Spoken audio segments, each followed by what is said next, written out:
Sports Radio. Look at the open action that I have, an enormous amount of open action. It is week 12, Sunday. God, I'm pumped up. Thank you guys so much for joining us right here on Pub Sports Radio. Great to see all the cappers in the chat, ready to rock. We have a hell of a show today for you. Bobano hitting leadoff for us today. Bobano running hot, the leader of season 5 here, 67-40 plus 22.41 units. Then we have the return of our season 3 champion, Birdie. He's hitting up second for us. And then Morgan Spooner, third, currently ranked second out of 32 cappers. Justin McCelie returning, the triumphant return of Justin McCelie, and Spenny Pennybombs, our season 2 runner-up, hasn't been with us since week 1, so we'll get the player props from Spenny Pennybombs. Salty Pete back in business from Nova Scotia, Canada. We have AM, who has been running so hot, and looking forward to hear what his model is looking at for totals on today's big NFL card. And then Kong's Clips, and then Jose Bouquet hitting the headlining spot. Thank you guys for joining us. We got Nasty Nate, Truth Teller, Dizzy Donuts, Justin McCelie, Noel, Gerald Jones, Old E, Salatzi, and Mason Rudolph starts at quarterback for the Steelers today. Will Howard is the backup. That is wildly interesting because we were trying to get that information. I mean, we were getting all told, he's at the stadium, he's walking around the field. Look at that. Mason Rudolph will be starting. Wonderful news. I wasn't scared of Rodgers. But wonderful news. Great to see all of you guys. Does that change the look? No, it means that I'm in business with the Bears in the under first half and full game. I think that's what it means. We got Von Polo, KV Smells, Good Ronnie Lofton, Donut Silks, Michael Johnson. So many great cappers here in the chat. We are about to get started. Let's go over this enormous amount of action I have here. I have as we just mentioned, Bears minus 2.5, Pittsburgh, Chicago, first half under, full game under. New York, Giants, Detroit, first half over, full game over, and Giants team total over. KC minus 3, KC double result, and then the unders in KC, Indianapolis. So these bets were all made Tuesday night after Bankroll Blitz. Cleveland, Las Vegas, first half over and full game over. And last night I added the Browns plus 3.5. So I am on the Shador train. Who knows where that takes me? Arizona plus 3. Jacksonville, Arizona, first half over and full game over. I'm on the Saints and Saints double result. You're going to hear a lot of sharp cappers on the other side of me today on that spot. Tampa Bay, LA Rams, first half over and full game over. I'm nervous about that. I have the Rams double result as well. And then my additions that I've been sitting with that I needed to pull the trigger on, I felt, and we'll see how it goes. Vikings plus 6.5, Lions minus 13, Browns plus 3.5. And then I doubled down on the Tennessee Titans, first half plus 7, full game plus 13. Great to see all of you guys. Big Mastro in the house says, can we get a shout out to my nephew Cruz, 7 years old, huge Josh Fallon fan? Absolutely. Happy birthday, Cruz. Happy birthday, my friend. 7 years old. DG says, why would you bet Nola? Yeah, I've got all that from a lot of people all week. I just... pretty caught up in Kellen Moore first opportunity off the bye. And you're going to hear so many people who are against me. It is what it is. I am going for a score in that spot. And you're going to hear a laundry list of cappers with Divine Diablo back that believe the Falcons will deliver the goods. It is what it is. Bengals, Joe Burrow is out. Joe Flacco is starting at quarterback. We've just heard that Aaron Rodgers is out. Mason Rudolph is starting at quarterback. Vikings center Ryan Kelly will play for the Vikings. He's been out since, I believe, week 4 with the concussion, and he's an important part. I am on the Vikings. And Kyler Gordon and Jalen Johnson will not be returning from injury. They've been ruled out for the Bears. And as I said, Divine Diablo is back. Spooner, Harold Williams, Omer Godet, Jerry Beatty, Aaron Gaza. I wish I could give you guys all shouts out.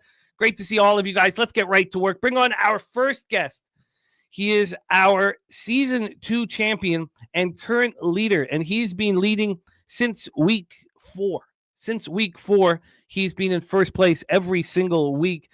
67-40 plus 22.41 units, just doing a masterful job. Please welcome our first guest coming to us from Canada's Black and Yellow Steel Town, Hamilton, Ontario, star of the Ice Guys, the NBA OG show, and of course, Hitting the Books YouTube channel. Please welcome Ian Cameron to the show. Bomano, how are you?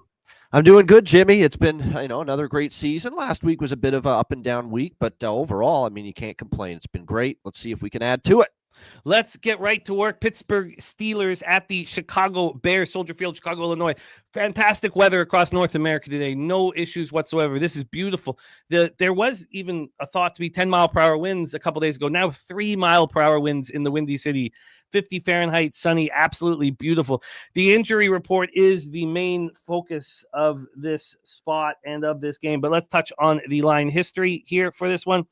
Right now, with the news that Mason Rudolph will start, there's been a change in the last bit. There's been a big, I don't know how big of a move, like maybe 12 cents, 13 cents to the Bears at 2.5.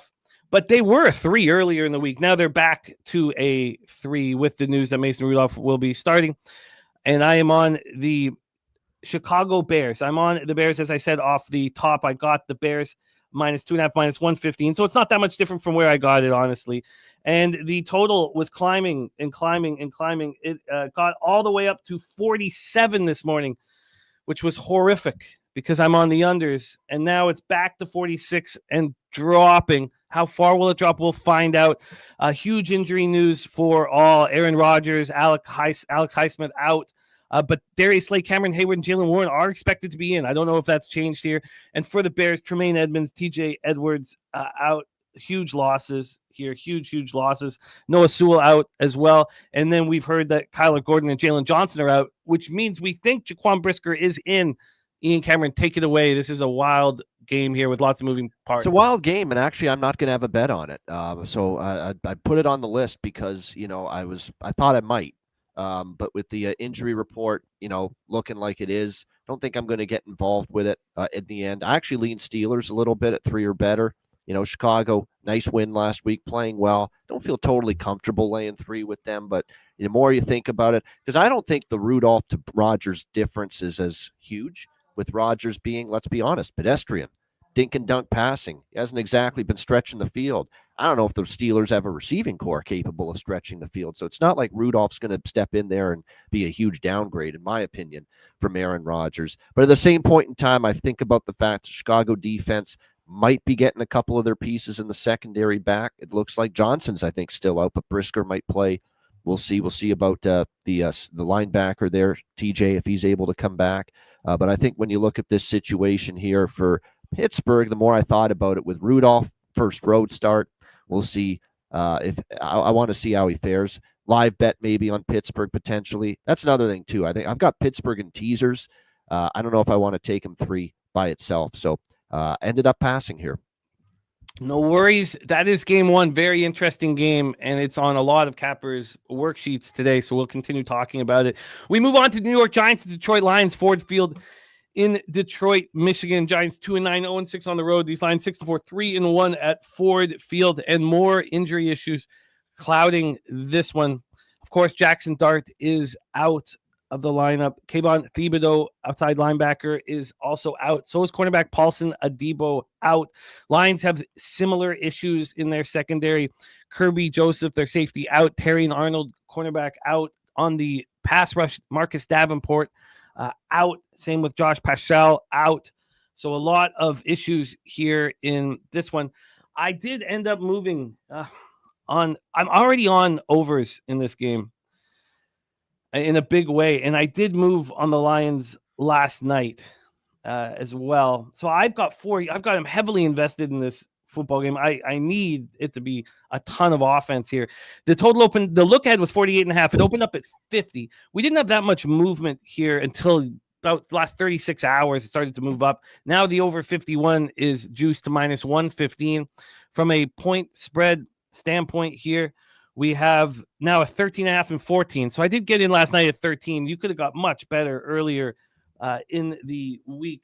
And when we get to the cash flow here for this one, we have a very public spot in Detroit. 91% of the tickets, very public. 75% of the cash, 50% of the tickets, 69% cash on the over. Ian Cameron, take it away. Yeah, but you know what this is? This is 13-0 straight up, 13-0 against the spread off a loss for Dan Campbell. I mean, it's just been money in the bank. It's been cashing. It's probably, a popular look. here on the card, but I laid it.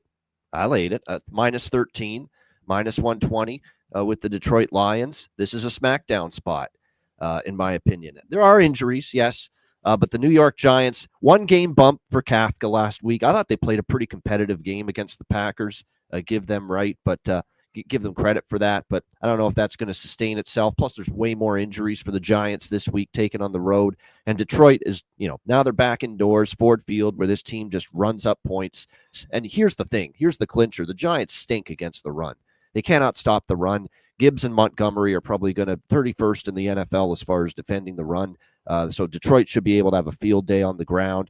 That being said, Jameis Winston gave a little pop to the offense for the Giants for the last week. And I also think that he can give points to the other team. We know he's interception prone, mistake prone, set up the Lions on short fields. So in addition to the Lions laying the points, I'm also on this over. I think it's a very high scoring game. I think the Lions easily get into the 35-38 range, maybe even crack 40. Keep in mind they're averaging over 40 points per game off losses this year, Detroit, and they're averaging 33.5 points per game at home this year. So we've got them averaging 33 at home. We've got them averaging over 40 in their previous 3 games off of losses this year. So if they're going to get 35 to 40, we need what? 14 from the Giants? We probably get it. So over 50 and a half at minus 118. I love it. We're rocking lockstep in that one. Let's roll on. Finally, a game. I just relief when I see it, even though I don't have action on this game. I had an idea before Burrow was coming back about moving on the Bengals team total over. I thought it was very low. And then we had very interesting market move when Burrow announced out, and it goes back to Flacco. It actually, it had moved. It moved to 8.5 to 9, and then it came all the way back, which is very, very fascinating. Trey Hendrickson out. So is Cameron Sample. So two important, especially Trey Henderson, but he's been out for a few weeks now, but just decimating an already weak pass rush. Cam Taylor-Britt, cornerback, out as well. And this is a very healthy New England Patriot group. Tavai, linebacker, is out, but everybody is good to go there. Let's take a look at this line history. It just keeps moving towards the Bengals. It's been just wild watching this line react and move with all this information and coming back to the Bengals with Flacco. This is now a flat 7. Absolutely wild market move, which tells me the Bengals are going to be in this game. When we get to the total here, we did that already in cash flow here for this one. I guess we didn't do that total. I'm sorry. I'm thinking of the Giants one we just talked about. This one has climbed up to 51. I mean, we're at the highest mark of this total, and it actually was a 51.5 about an hour and a half ago, but with Flacco in, which is absolutely, absolutely wild stuff. Cash flow wise here, we have 64% of tickets, 71% of the cash on the Patriots, 51% of tickets on the under, 61 on the over. Take it away, Bobano, your next game on the board.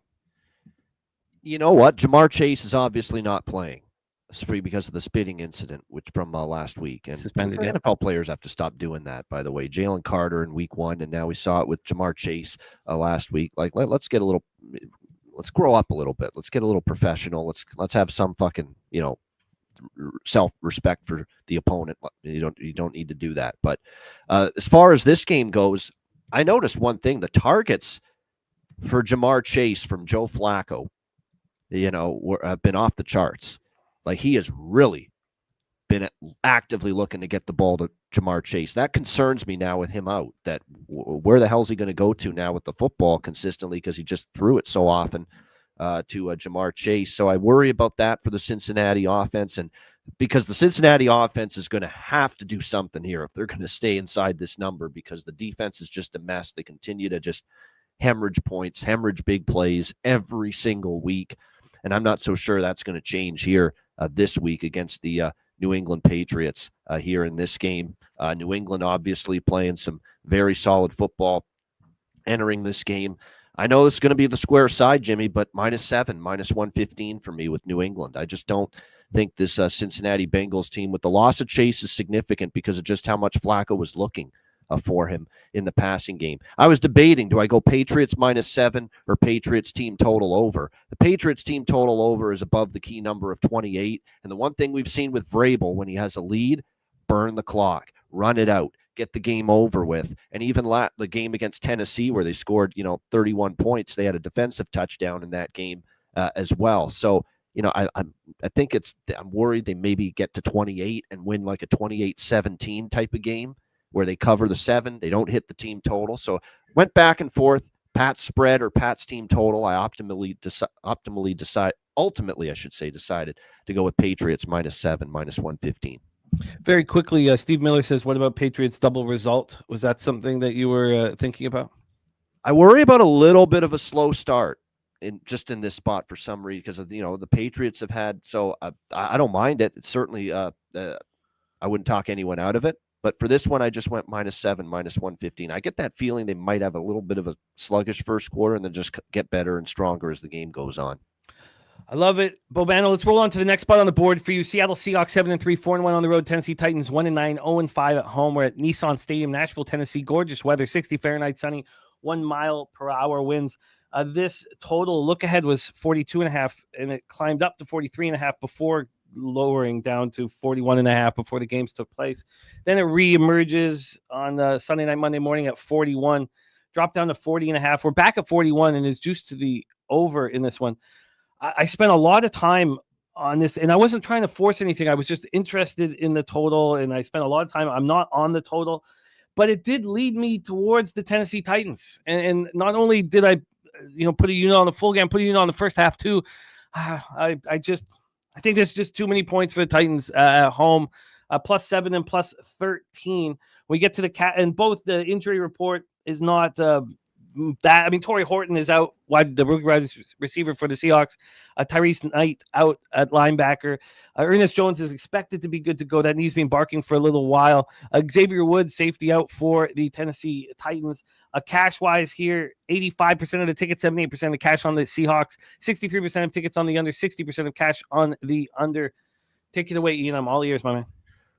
Yeah, I got 3 bets here in this game. We have we're on opposites here. I think Tennessee is going to get crushed in this game. I know they've been a little more competitive here these last couple of games, but Houston, we see their offense is, not the greatest right now with Davis Mills. That's putting it mildly.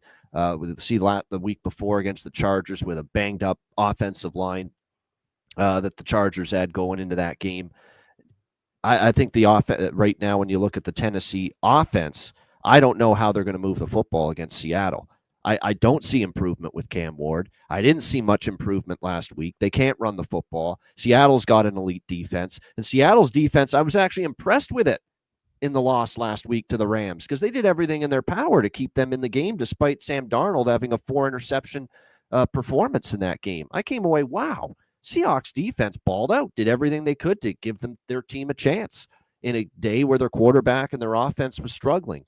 So to me, I just don't see the Titans scoring much or moving the football all that much. And I think Seattle will do damage here in this game offensively. And this is where Sam Darnold, I think, will thrive again, right? He's going to hear it all week, how bad he was, how he stinks in big games and better defense as well. A, this isn't a big game, and B, this is not a good defense. This is where he does thrive, Sam Darnold, historically. So I expect him to play a lot better here in this game. On the other side of the matchup here, Tennessee's defense still below average numbers across the board, especially against the run. So Kenneth Walker, Zach Charbonnet duo should be able to have some success here. So, and by the way, Tennessee, or Seattle rather, 5-0 against the spread on the road. They've been road warriors, and they had a good road track record under McDonald last year as well. So, there are still actually some 11.5s out there, -11.5 Seattle. -110, I will go with that. I like the Seattle team total over 26.5, -118. And I also grabbed a piece of the full game over, thinking Seattle's going to get into the 30s. As much as I criticized Cam Ward, and I think at home they'll get 10-17 because I had this number more toward 44. I was a little surprised. It was just 41, which is where it is right now. So I will take that as well, over 41, -110. Over 41. -110, and then we have the team total over 26.5 here. What was the juice there? -118. -118. So every single person in the chat and with Bobano, not one person with me on the Titans, and we have the same thing in our contest. Every single person on the Seattle Seahawks Interesting. We'll see if it pans out for everybody. Let's roll on to the next spot on the board here. Jacksonville Jaguars 6-4, 2-2 on the road at the Arizona Cardinals, 3-7, 1-4 at home. State Farm Stadium in Glendale, Arizona. This one there, I have a lot of. I'm very nervous. Let me just leave it there. I'm very, very nervous about my action on the Cardinals +3 here. The injury report just seemed to get worse instead of better. Benson out. Yeah, just quickly want to jump into Chris Warren's take about Ward. I am not out on Ward. I think Ward is in a horrible situation. I agree. I don't put this all on him. Offensive line stinks. There's no run game. The receiving core is a joke, quite honestly, with Tennessee. And now Ridley's out, again, just when he came back. So, yeah, it's the situation. I agree. I'm not writing off his career yet. Yeah, I'm excited. I think I don't think going through a season like this is detrimental for a young quarterback. It doesn't, it's just part of the process, really. For the Jaguars, Trayvon Walker is out. So is Anton Harrison is out as well. Brian Thomas Jr. is out as well. Brenton Strange is going to be back, but Marvin Harrison, Demercado, Browning, Benson all out. And there's a bunch of questionables that are a concern here. I'm also on overs first half and full game, but I'm on the Cardinals +3 with some nerves. I'm looking at a +2 at a very sharp book. I like to see that. The +2.5 here is juiced to -112. And then when we get to the total here in this one, we have this total sitting at 47. That makes me nervous. This has just dropped down to 47 about 40 minutes ago. It was a 47.5. The lookahead was 46.5, dropped down to 45.5, but it reemerged at 47.5. I think there's going to be points here. Market is telling me that I should be possibly concerned here. We have cash-wise, 56% of tickets, 58% of cash on Arizona, 64% of tickets on the over, 54% of cash on the over. Ian Cameron, take it away. Yeah, I bet the side and the total here, but I'm only going to use the total for the show because I'm a little cold feet on the side. I actually like the Jacksonville side, but the more I looked at their road track record, I'm like, gee, and I have more money on the total, which is the over in this game. So we'll lock in the over, only the over here in this game, which is over 40. It fell to 46. Yeah, 46.5 -110 at FanDuel right now. Excellent. We get it below that key number of 47. I lean Jacksonville, but I look at the road track record, right? They lose to Houston. They blow that game. They win by 1 point at Las Vegas. That's not confidence building. San Francisco, they squeaked it out. They won by 5, and they lost at Cincinnati. So not a strong road track record enough. They should win. They better win because this is an Arizona team that's got injuries galore in defense, struggling on defense. We saw what teams have done to them. 40 points for Seattle, 40 points for San Francisco against this Arizona team the last couple of weeks. But this Jacksonville defense banged up too, and Trayvon Walker being out certainly is going to hurt this team. Jacksonville is good against the run. They're worse against the pass. That actually could be a good thing for Arizona and Jacoby Brissett. They can't run the football anyway. So, most of their offense has been through the air. And even though I loved the Niners last week, even I'll admit that Brissett's turned into a bit of a gunslinger. He had almost 500 passing yards last week against San Francisco. So he's throwing it around, and I know Marvin Harrison Jr. will see questionable all week, but, Michael Wilson's been good. They've still got Trey McBride, a great tight end. There's still some options there for Arizona in the passing game. And, again, that is where the Jacksonville defense is weaker. So I think Arizona at home moves the football, and Jacksonville moves the football because everyone is right now against Arizona. So over 46.5. You are in business here, and yes, Brissett, NFL record, most completions in a regular season game at 47 last week. We move on to Browns, Raiders, Allegiant Stadium, Las Vegas, Nevada. Look, I'm going to be a mess for the next 6 or 7 hours. I'm on Shador +3.5. I'm on over, first half over 18.5, full game over 36. This is not going to be comfortable or relaxing at all. The 36 has been here all week. It's juiced to the under. The look ahead was 38. It did reemerge at 37.5, and it's just been dropping. When it first went down to 36, it went up to 36.5 for a short period of time. But and then the Browns are juiced here, and I see a 3 on the board. It's not the most legit 3, but this is now a 3.5 at -116. Oh, this is not going to be a comfortable day, man. This is like optional misery. 68% of tickets, 55% of cash on Cleveland, 56% of tickets on the under, 71% of cash on the over, but doesn't seem to be concerning any books at all. Take it away, Bobano, my man. So, I personally don't believe the Las Vegas Raiders should be favored by more than a field goal against anyone in the NFL right now. I just don't believe that. I think they are an inept organization, an inept team right now. There's nothing they do well. The offensive line is one of the worst offensive lines I've seen in recent memory. There's nothing they do well. They don't protect well, pass protect well. They have no run blocking skills whatsoever because Ashton Genty can never do a thing running the football on the ground for this team. It's just an abysmal, atrocious offensive line. And I know Cleveland's got their own issues. They're starting a rookie quarterback for the first time today, Shedeur Sanders, and on the road.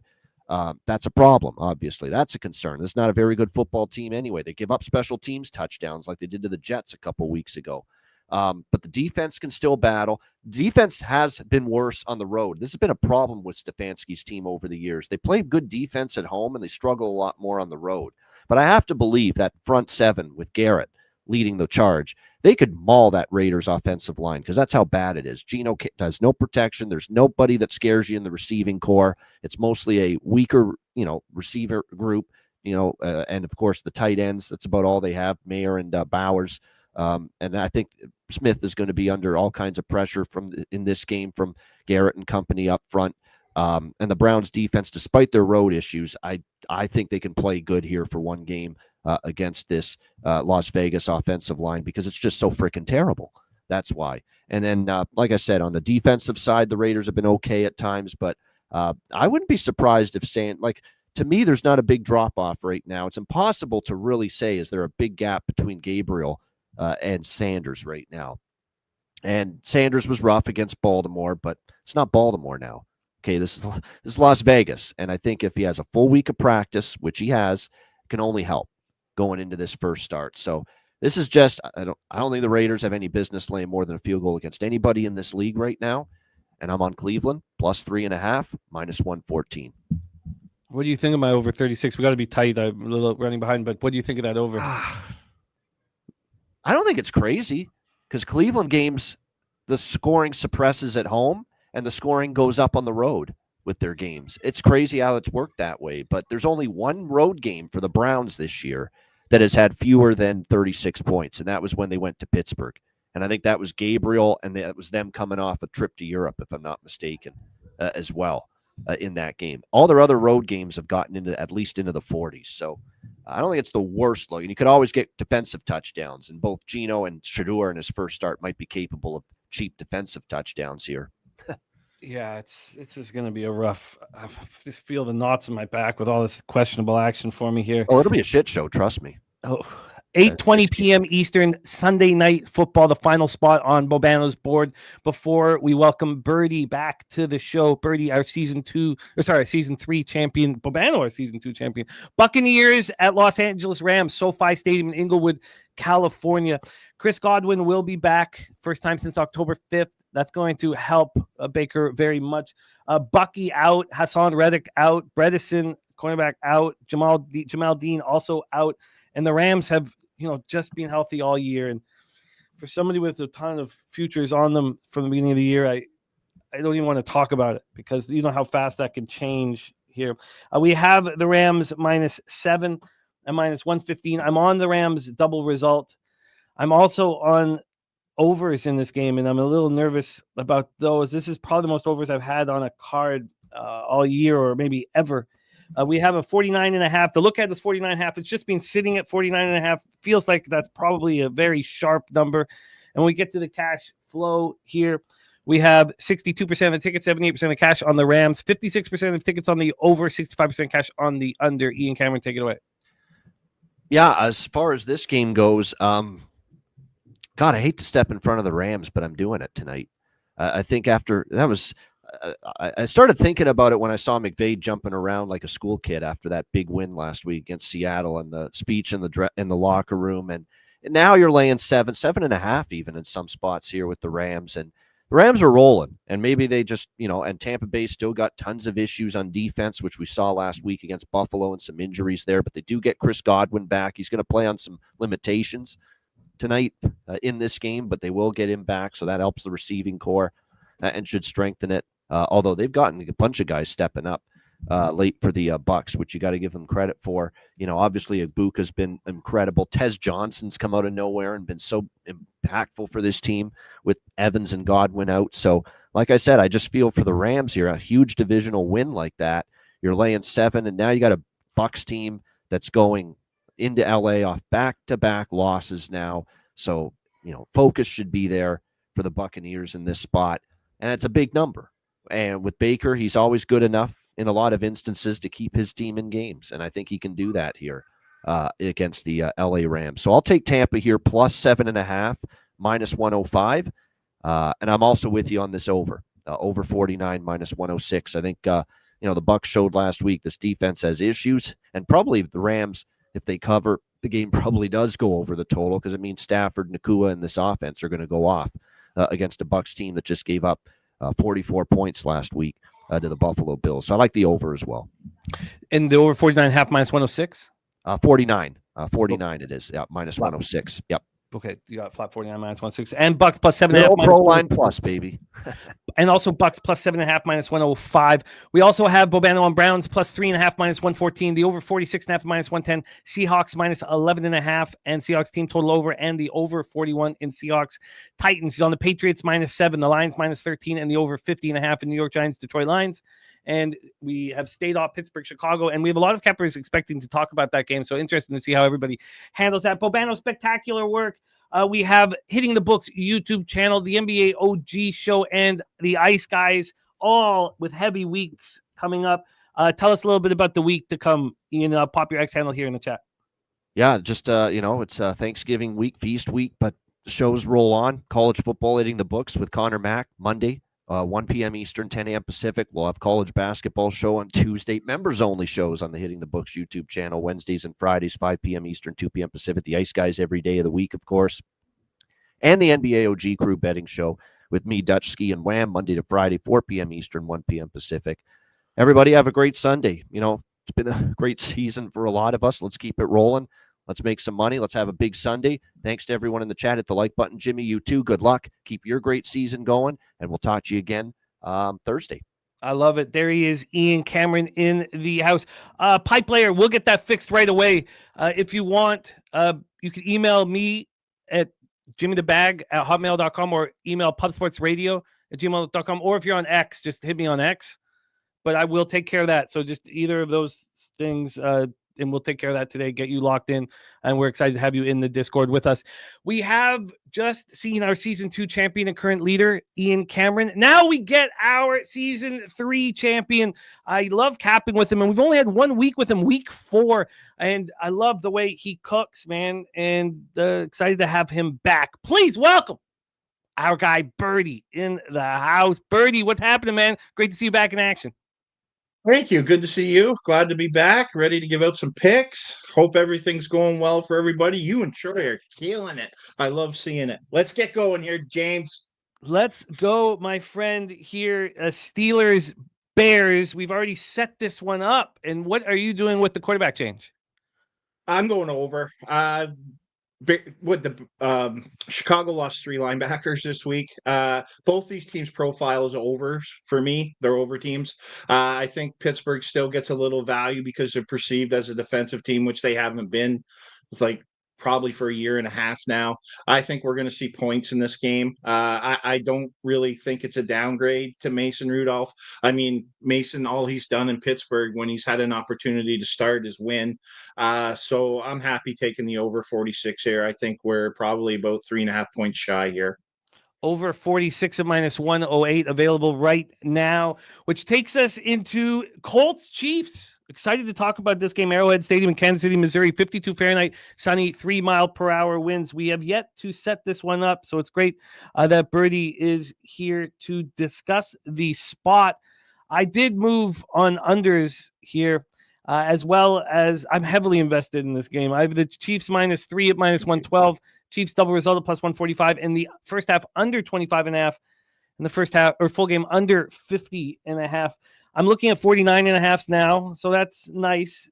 We saw the offshores all move to 49 and 49.5, while the legal American books didn't. They have now. Hey, I'm happy that Circa's now at 49, but they were not moved. The offshores moved much earlier than the legal American spots. From a spread perspective here, we have the Chiefs -3.5, -114. There are 4s out there.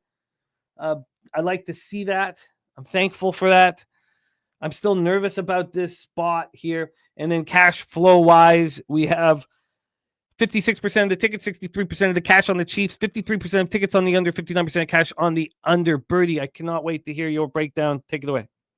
I guess I'm happy it went to 4-2. Yeah, so I'm kind of be on an island here. I'm with the Colts on the Colts side. I think this number's too high. I kind of have this more of a picking game. I'd be okay with the Chiefs at -1.5, I think. Chiefs are 0-5 against playoff teams this year. I think we might be in a world where maybe they're coming back to reality this year just because of a lack of talent. I love that Lamoriello has a ton of experience defending this team. And I think if you were to pick one defensive coordinator over the last 5 years that has defended this Chiefs offense the best, it's Lamoriello. He tends to bend, not break, and he provides opportunity to pass balls, but it's limited to one little area. And if you don't hit it, it can make for a long day for the Chiefs. I do like the Colts here. I do think there's a little bit of value on their money line here as well. I think they're getting undervalued. I think what's happening here is a lot of name recognition. You've got Mahomes against Jones. You've got the mighty Chiefs versus the overachieving Colts. And I think that's adding to the kind of the inflation in this line. But make no mistake, this is the biggest game of the year for the Chiefs, because if they lose this game, they're in trouble. I would say this, though, if you're going to back the Chiefs, because Texans already won this week, it probably makes more sense to take the 9-1 on Houston to win the division instead of betting on like the Chiefs this week. Houston plays the Colts 2 more times, and they also play Jacksonville, so that they're very live. And at 9-1, I think that's probably the best place to put your money instead of putting it on the Chiefs, most likely this week. Not saying I hope if the Chiefs win, great, you get your cash, but I think I'd rather have it on that 9-1. Houston's starting to roll. But as far as bets go, if there's 4s, I'll take the 4. I'm betting this game a little weird because I think I'm dialed in on it, but we'll see. Sean Payton said something very interesting in his halftime interview last week that I thought was kind of funny. They asked him what he thought where Denver was in the game and how he felt about it, and he was very confident that they were in a good spot. They were tied, and he made a mention that the Chiefs are a first half team and struggle in the second half. So when I went back and looked, it's actually quite true. So I'm going to try to attack the game from that standpoint. So Colts +4 for the game.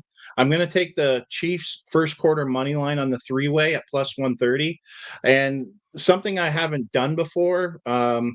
Because I think the Colts are going to stay in this game, I'm going to do the double result, but a little differently. I'm going to take the first half to tie, and then the full game, the Colts to win, and that's +2,700. So bet that accordingly. But I that happened last week in the Denver game, so we don't have to look very far to kind of find an example in a Chief game where that happened. So I'm going to take a shot at the 2,700. You are in business. I love it. I love the breakdown. Colts +4. It just moved now 10 minutes ago at an offshore. It's -115. Chiefs first quarter winner on the 3-way, so can't tie at +130. And then first half tie, end of regulation win for the Colts at +2,700, 27-1, which leads us into our next spot on the board here. I can't wait to hear your breakdown because it'll give me confidence. This was a late edition, so Birdie and I are on the same spot here, and I'm very excited to hear. I was nervous about it. Of course, it was my last bit of action. Vikings, Packers, Lambeau Field, Green Bay, Wisconsin, 47 Fahrenheit, cloudy, 8-mile-per-hour winds here. Ryan Kelly is in, and I keep when you have a young quarterback, I mean, having your center and your Pro Bowl type center back is. I thought he was going to be back last week, and I was on the Vikings. I was wrong, and I think that caught. I think that's. I mean, I could be overvaluing it, but I'm very happy that he's back. Jonathan Greenard, we're not sure. It's a shoulder injury. It's bothering him. He's questionable. For the Packers, Jaden Reed and Nate Hobbs out, but they have a bunch of, Josh Jacobs' knees barking. It's been barking for weeks now. Lucas Van Ness has a foot injury. They're both going to try to play through this. A line history-wise, we have the 6.5. It's been sitting here. It was very uncomfortable. The fact that this has just been sitting here at 6.5. The lookahead was 5.5. It reemerged at 6.5, and it's just been here at 6.5 the whole week. There are some 6s, but it's basically not been moving. From a total standpoint, we have a 41.5. I spent a lot of time almost getting to this under. I didn't get there. 43 was the look ahead. It reemerges 41.5. That's where it is right now, 41.5. Again, beautiful weather. And when we get to the cash flow here, and Jacobs is out. Okay, thank you, guys. Thank you, Goracle. Thank you, Slatsy. So that knee just bothering him. 66% of the tickets and cash on the Packers, 61% of the tickets on the under, 57% cash on the over. Birdie, take it away. Yeah, I don't have a problem with the line movement. I mean, they're happy with the liability they have on Green Bay right now, so that should be bit telling for folks. I'm happy with the Vikings here at 6.5. McCarthy, the one thing he's done well in his starts, he's beaten his division. And I don't see a world where Green Bay should be 6.5 points favorites over anyone.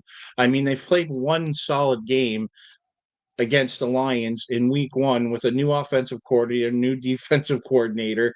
But outside of that, what have they done to be 6.5 point favorites against anyone, really? I mean, they lost straight up to the Giants. They lost to Carolina, I believe. That could be wrong, but I'm trying to remember. I think that's what it was. I mean, this team should not be carrying 6.5 points to anyone. I think there's a lot of value on the Vikings. I think there's a lot of value on that money line as well. We're in that time of the year where numbers team to set up towards names more than actual reality. And I just don't think the Packers are 6.5 points better than the Vikings here. And I think the Vikings are probably very live to win this game. I love it. I love it. I just really wanted to see this move, 6, 5.5, just so I could have confidence in, but you have given me that confidence, and I'm thankful for that. Let's roll into our next spot. Seahawks, Titans, Nissan Stadium, Nashville, Tennessee. We've already set this game up, and you are hammering it in many different ways. Birdie, take it away. Yeah, Dennis asked a question I just want to address about asking me how many teams the Colts have, playoff teams the Colts have beat. I don't know, but the Chiefs aren't in the playoffs, Dennis. So Seahawks, I'm attacking this game a little different as well. I'm kind of staying away from the spread and like full game spread, full game total. Seahawks been just awesome in the first halves, so I'm going to try to attack that a little bit. I'm going to take the alt 9.5 first half on Seattle at plus 130. They've just dominated these bad teams in the first half. Their defense just contributes to their offense. And I know you shouldn't ever count on that, but I mean, I don't know how you can't at this point against these bad teams. And the one thing that McDonald does that's different than, say, the Rams is he disguises his defense differently. So it's much tougher to play. Rams have those great front four that just attack and attack and attack, and they're awesome, athletic, and they just beat you on pressure. Where McDonald's going to show you something and then back out of it and go into another defense, which is just murder for these young quarterbacks. It's almost like unfair for them to have to compete against the McDonald defense. So I do see some turnovers here, and Ward hasn't really been turnover prone. But I mean, he's just such a tough defensive mind to try to beat. And I think we get Ward in some trouble today with some interceptions. So I like the 9.5. I think we're going to get some help on defense or even special teams in this first half. So I'll take that plus 130. I did find a first half total of over 20.5 at minus 104 at Sports Interaction. Love that. So I'm going over 20.5 minus 104 first half. Also going to take both teams can contribute to this over 2.5 touchdowns in the first half at plus 134. So it's not just Seattle that has to score 3. Both teams can contribute. So that's a plus. So take that at plus 134. If you watch the local medias for these teams, and I suggest you do if you don't, you get a good gauge at where everybody is and what the issues are for these teams. Starting in the Rams game, the local guys were starting to get on McDonald about why Shaheed hasn't been in the offense more. And he really wasn't a factor last week against the Rams. And then this week they hammered him on it again. So I think this probably sets up very well for a Shaheed opportunity to have some yards and become a little bit more this passing offense. And his numbers are just really nice, like really nice. So I got over 60 yards receiving at plus 300. And what's nice about this is he can get this on one catch. He's that type of receiver. So he can get it in volume and he can get it on one catch. So I like that plus 300 at 60 yards. I think that's probably a bit of a gift in this game if they throw him the football, which I hope they do. And then the last one's another little bit of a banger. So I bet Seattle's first drive, it'll be a TD, but more specifically, AJ Barner's going to score. And that's at plus 2,700. So the reason why I like this, and really it's more of a numbers play for me. I think this is just way too high.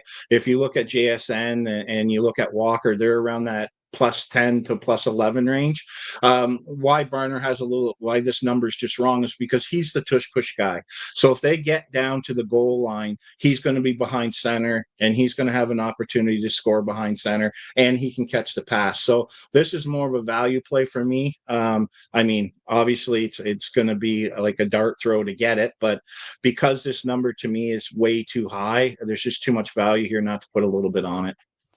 We have a quick question here, and we got to be tight for time. But El Diego wondering if you have any concern about the West Coast team playing early in the East. Is that an angle that concerns you at all? Well, I think McDonald is like 11-2. So no, not at all.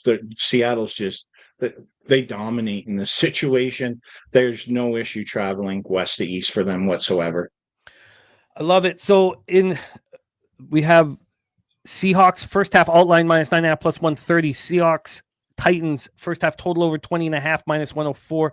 Over 2.5 touchdowns in the first half at plus 134. Rashid Shaheed 60 plus receiving yards at plus 300. First drive touchdown scorer AJ Barner at 27-1 for our guy Birdie. Let's roll into your next spot on the board. Eagles Cowboys AT&T Stadium in Arlington, Texas. You have total and side here. My man Troy Torrance, who's having this monster season, moved on the full game under 48.5, first half under 24.5. And I couldn't get there. This total right now has been bouncing all over the place. I'm looking at a 47.5. The look ahead was 50. The look ahead got up to 51.5, and then it reemerged at 50.5. I don't have action on this extremely exciting football game. Nothing came. Nothing. I didn't get to anything. Philly look ahead was 4. It reemerged at 4. And now they're minus 3. So we've had a point move towards the Cowboys. And for a cash flow standpoint here, we have 67% of the tickets, 58% of the cash on the Cowboys, 51% of tickets on the under, and 66% of cash on that under. Birdie, take it away. Yeah, I'm going to play the over here, going a little contrarian. Dallas is still an over football team. There's I mean, it's funny how quickly perception can turn on a football team. Dallas is still an over team. Their defense is still, it's gotten better, but we're talking about from 30 to maybe 26, 25. Like, we need to slow down on how good this Dallas defense is. They're good in certain areas where I think it's going to be difficult for Barkley to get going today a little bit. But I mean, playing in Philly, and Philly's been playing at home a lot recently. So it's tough playing in the link. and trying to score points in the link is much different than trying to score points at Lucas Oil. Totally different night and day situations for offense. I think we're going to see some offense in this game, so I'm going to go over the 47 there. Probably my best bet of the day, I think. And then because I think you got to give Dallas credit. The middle of that defense, they're tough to run against. So I think we're going to have to see Jalen Hurts probably run a little bit more than he has. So I think I'm getting good value on this. It's 50 rushing yards at plus 320. I think he's going to have to really use his legs today a little bit.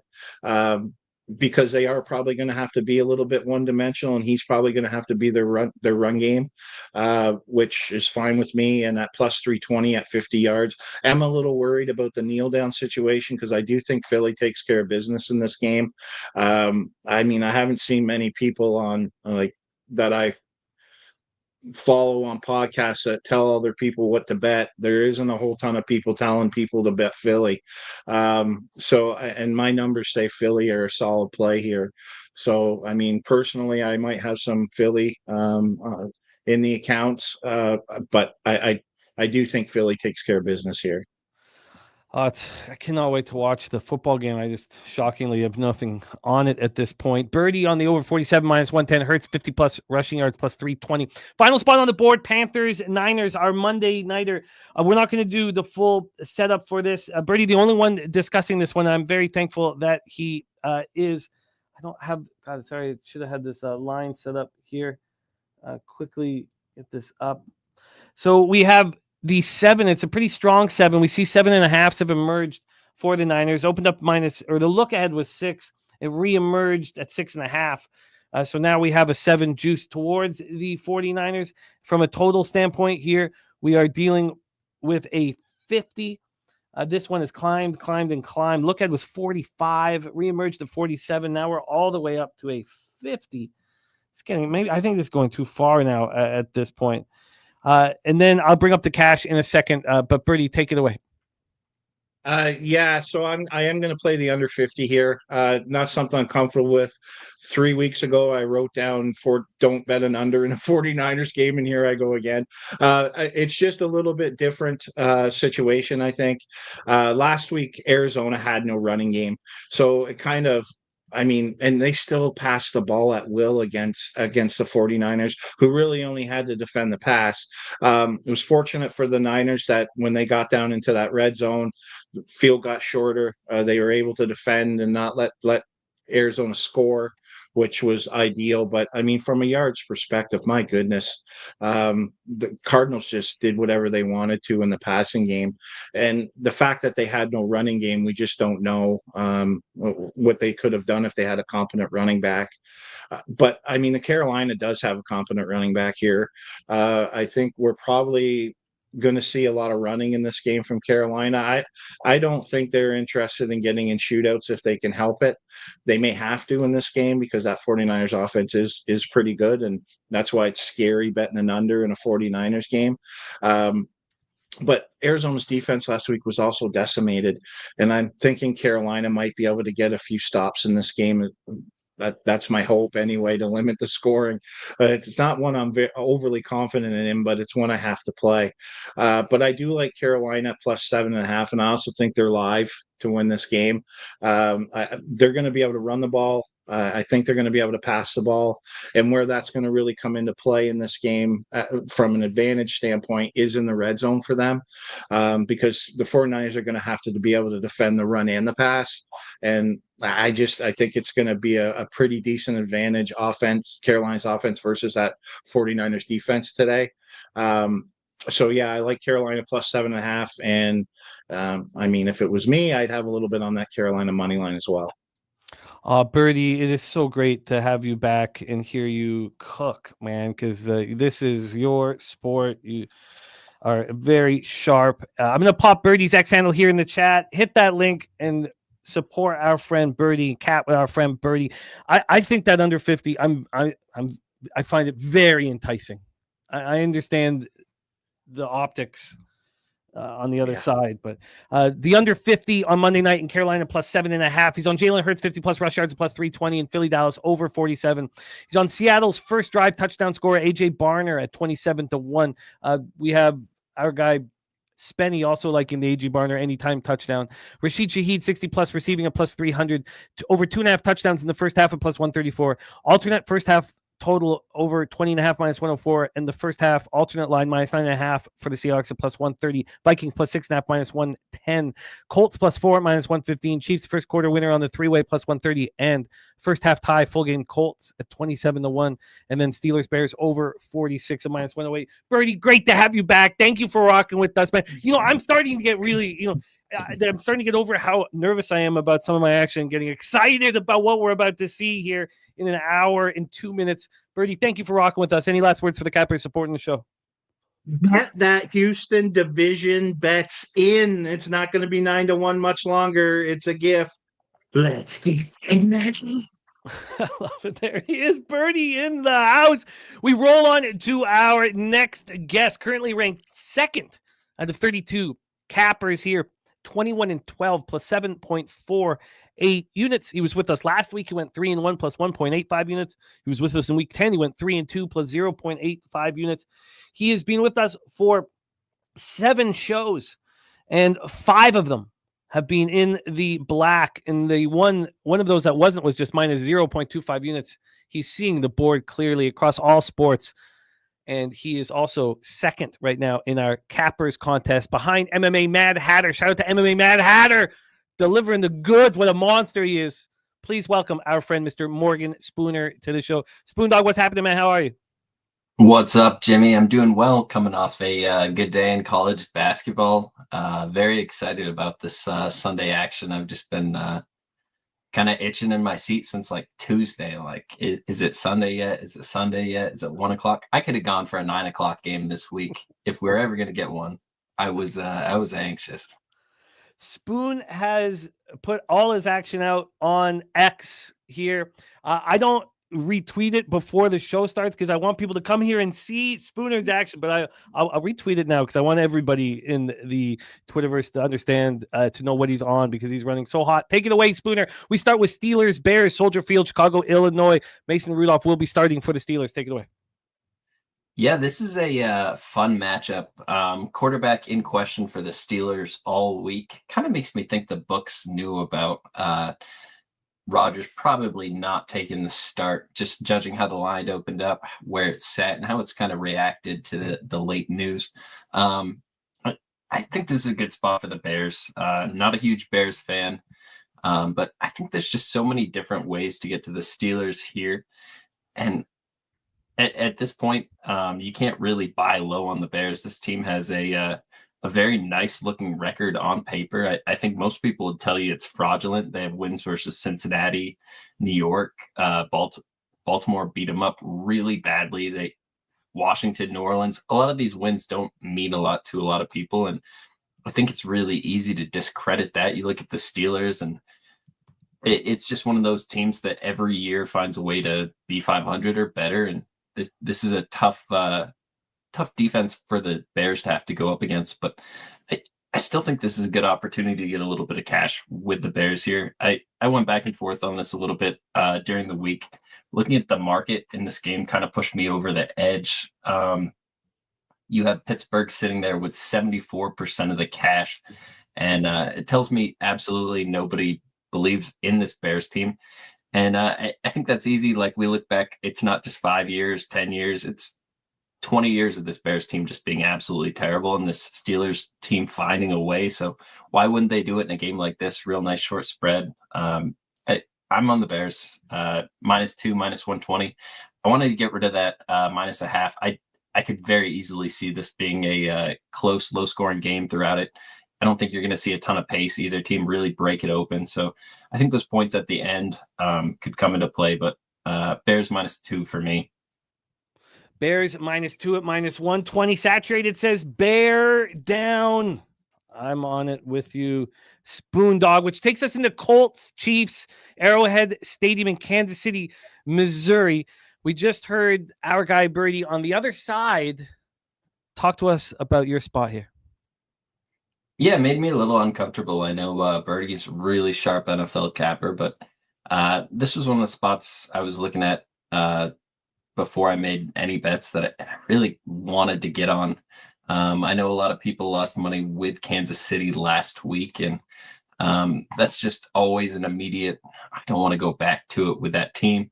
Kansas City, we had high expectations to them. They're a 500 team. Will they even win their division? There's a lot of question marks at this point in the season, and that's why Kansas City really needs to step up here.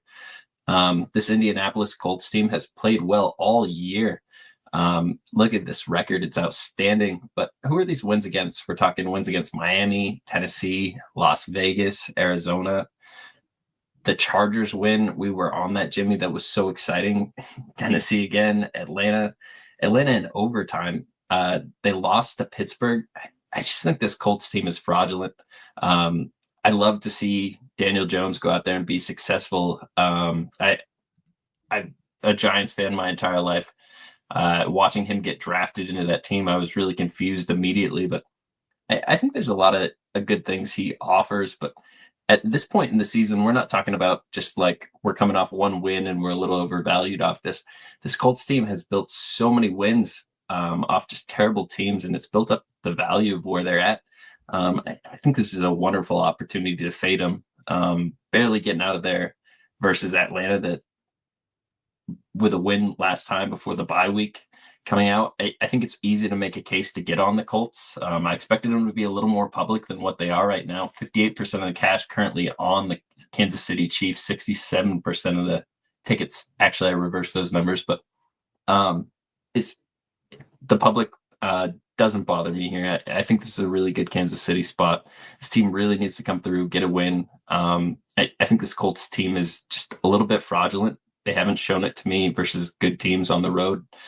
You look at that Los Angeles Rams game, a really good opportunity to show how good you are early in the season, lose by a touchdown. Just that Pittsburgh game a couple of weeks ago. And that Atlanta game, like I just don't trust this team to make the plays. I think this balloons out, becomes a 7 to 10 point game, but I have the -3 in this game. Chiefs -3, -120. You are in business here with the Kansas City Chiefs, and I'm riding with you. And I'm riding with you on this next game. And I'm very thankful. I'm so nervous about the spot. And you are about to give me some confidence that I really need for it here. Jaguars, Cardinals, State Farm Stadium, Glendale, Arizona. We've already set this one up. So take it away, Spoons. So why are you so nervous about this spot, Jimmy?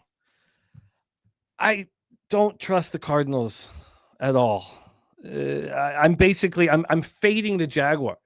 The whole thing is about I'm fading the Jaguars. I'm selling them high. It's all about that angle. I'm not backing the Cardinals. I don't want to back the Cardinals. I don't think they're a good football team. They're dealing with a ton of injuries. So my need to fade the Jaguars trumped the fact that I don't like the Cardinals. I think that's a good spot to find yourself, is it not? Feeling uncomfortable because you're betting on a bad football team versus a team that's overvalued because they just beat a bad football team and now they kind of look good on paper. We've done this before. They just hammered Los Angeles. Like, this Chargers team has made us a lot of money this NFL season. You're sitting in the black very solidly. I am as well, and a big part of it is due to this Los Angeles Chargers team. And why did they come into play versus this Jaguars Cardinals? This Jags team just beat up on this Chargers team. It was an ugly game. But what happened right before that? They lost to Houston, a banged up Houston team, came back with a backup quarterback in a game they should have won. They still found a way to lose it. Versus the Chargers, coming out of a bye week, it took them overtime to get a win. This Jaguars team does not impress me. They don't impress me on the road.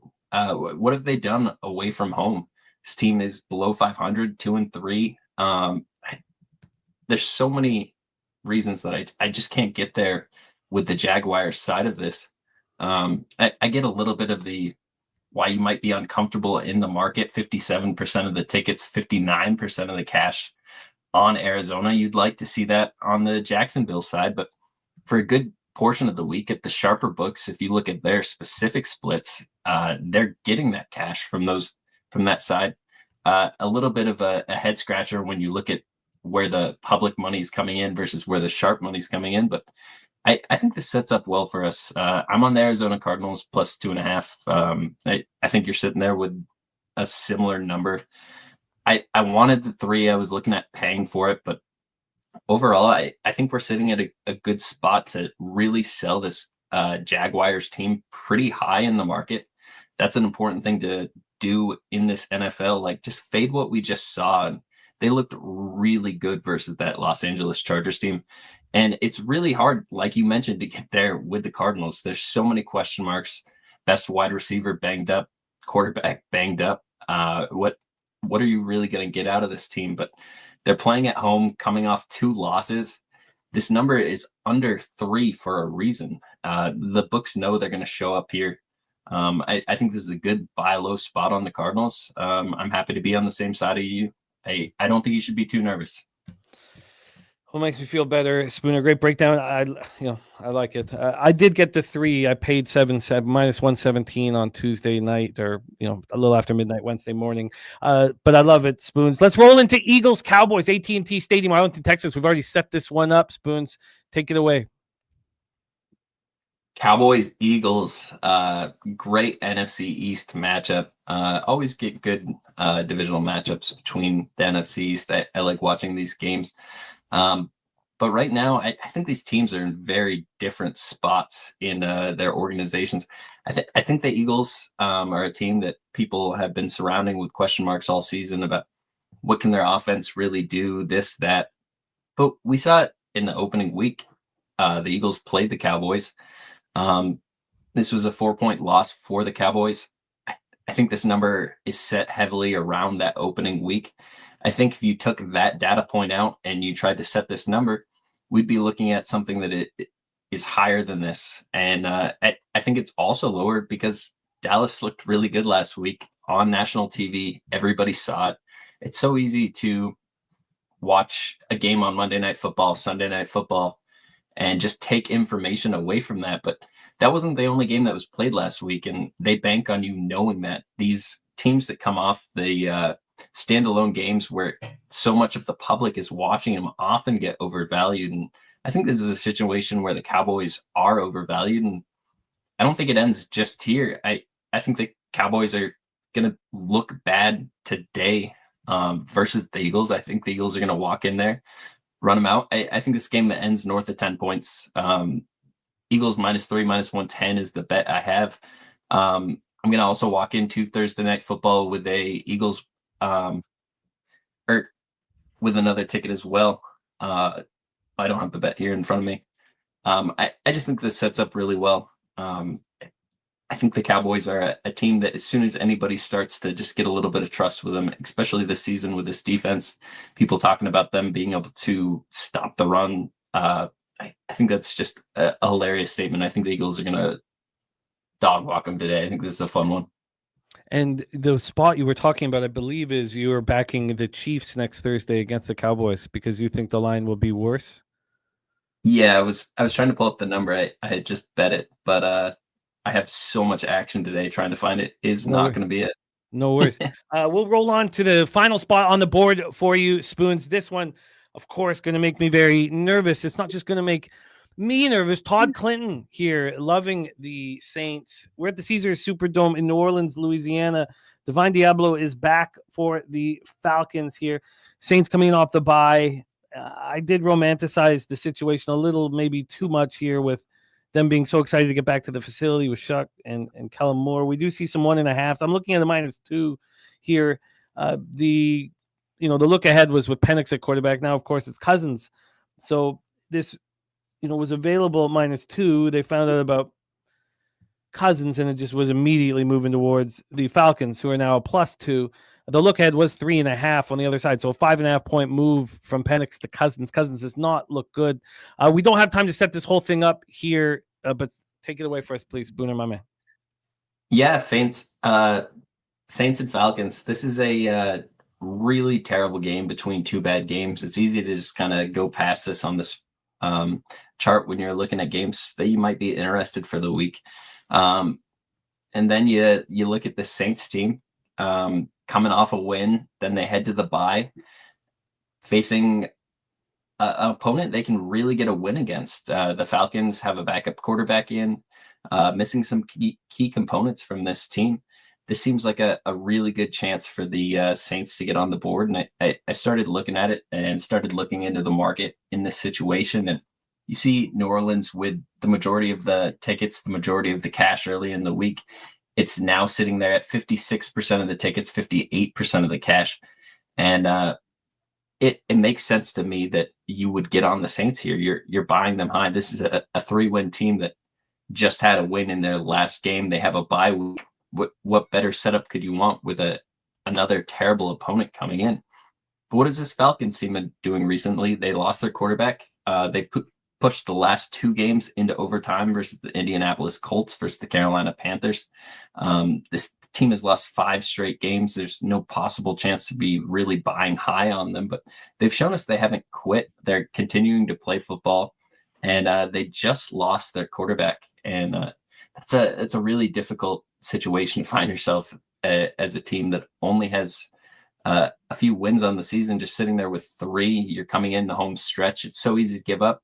You just lost 2 overtime games, but now you're sitting there facing the New Orleans Saints. I think this is an awesome opportunity to buy low on the Atlanta Falcons. Yes, Cousins is well past his prime, but he's still a quarterback that knows how to operate in the National Football League. And so often I think there's value just buying in on some of these older quarterbacks that know how to operate. Yes, they're nothing special. They're not going to go out there and win you your fantasy week most weeks, but they will put their teams in a position to win football games by not making the rookie mistakes. And I just think this is a great opportunity to get in on the Falcons. I got the Falcons plus 2.5, minus 110. Didn't beat the line or anything on this, but this is a situation I feel good about until I see my friend Jimmy the Bags action on the other side of it. It is what it is. I think that the Saints are overvalued here. I think the Falcons are as low in the market as you can possibly be, facing all sorts of injuries, not just a quarterback position, but you're talking to the offensive line, defensively. Like, there's so many different spots. It makes me really uncomfortable to be on this Falcons game. It makes me just nauseous looking at it. But the more and more I look at people trying to buy high on the Saints, I can't not fade that.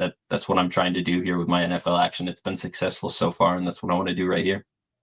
I hear you. I'm nervous, uncomfortable about the spot. I think I romanticized the excitement of coming back to the facility and Kellen Moore not leaving the facility. And I read too many articles about how excited they all are. They're just, and you don't usually get that from a team that's 2-8. And if one of the most important lessons you've taught me is you don't want a beautiful breakdown, Jimmy.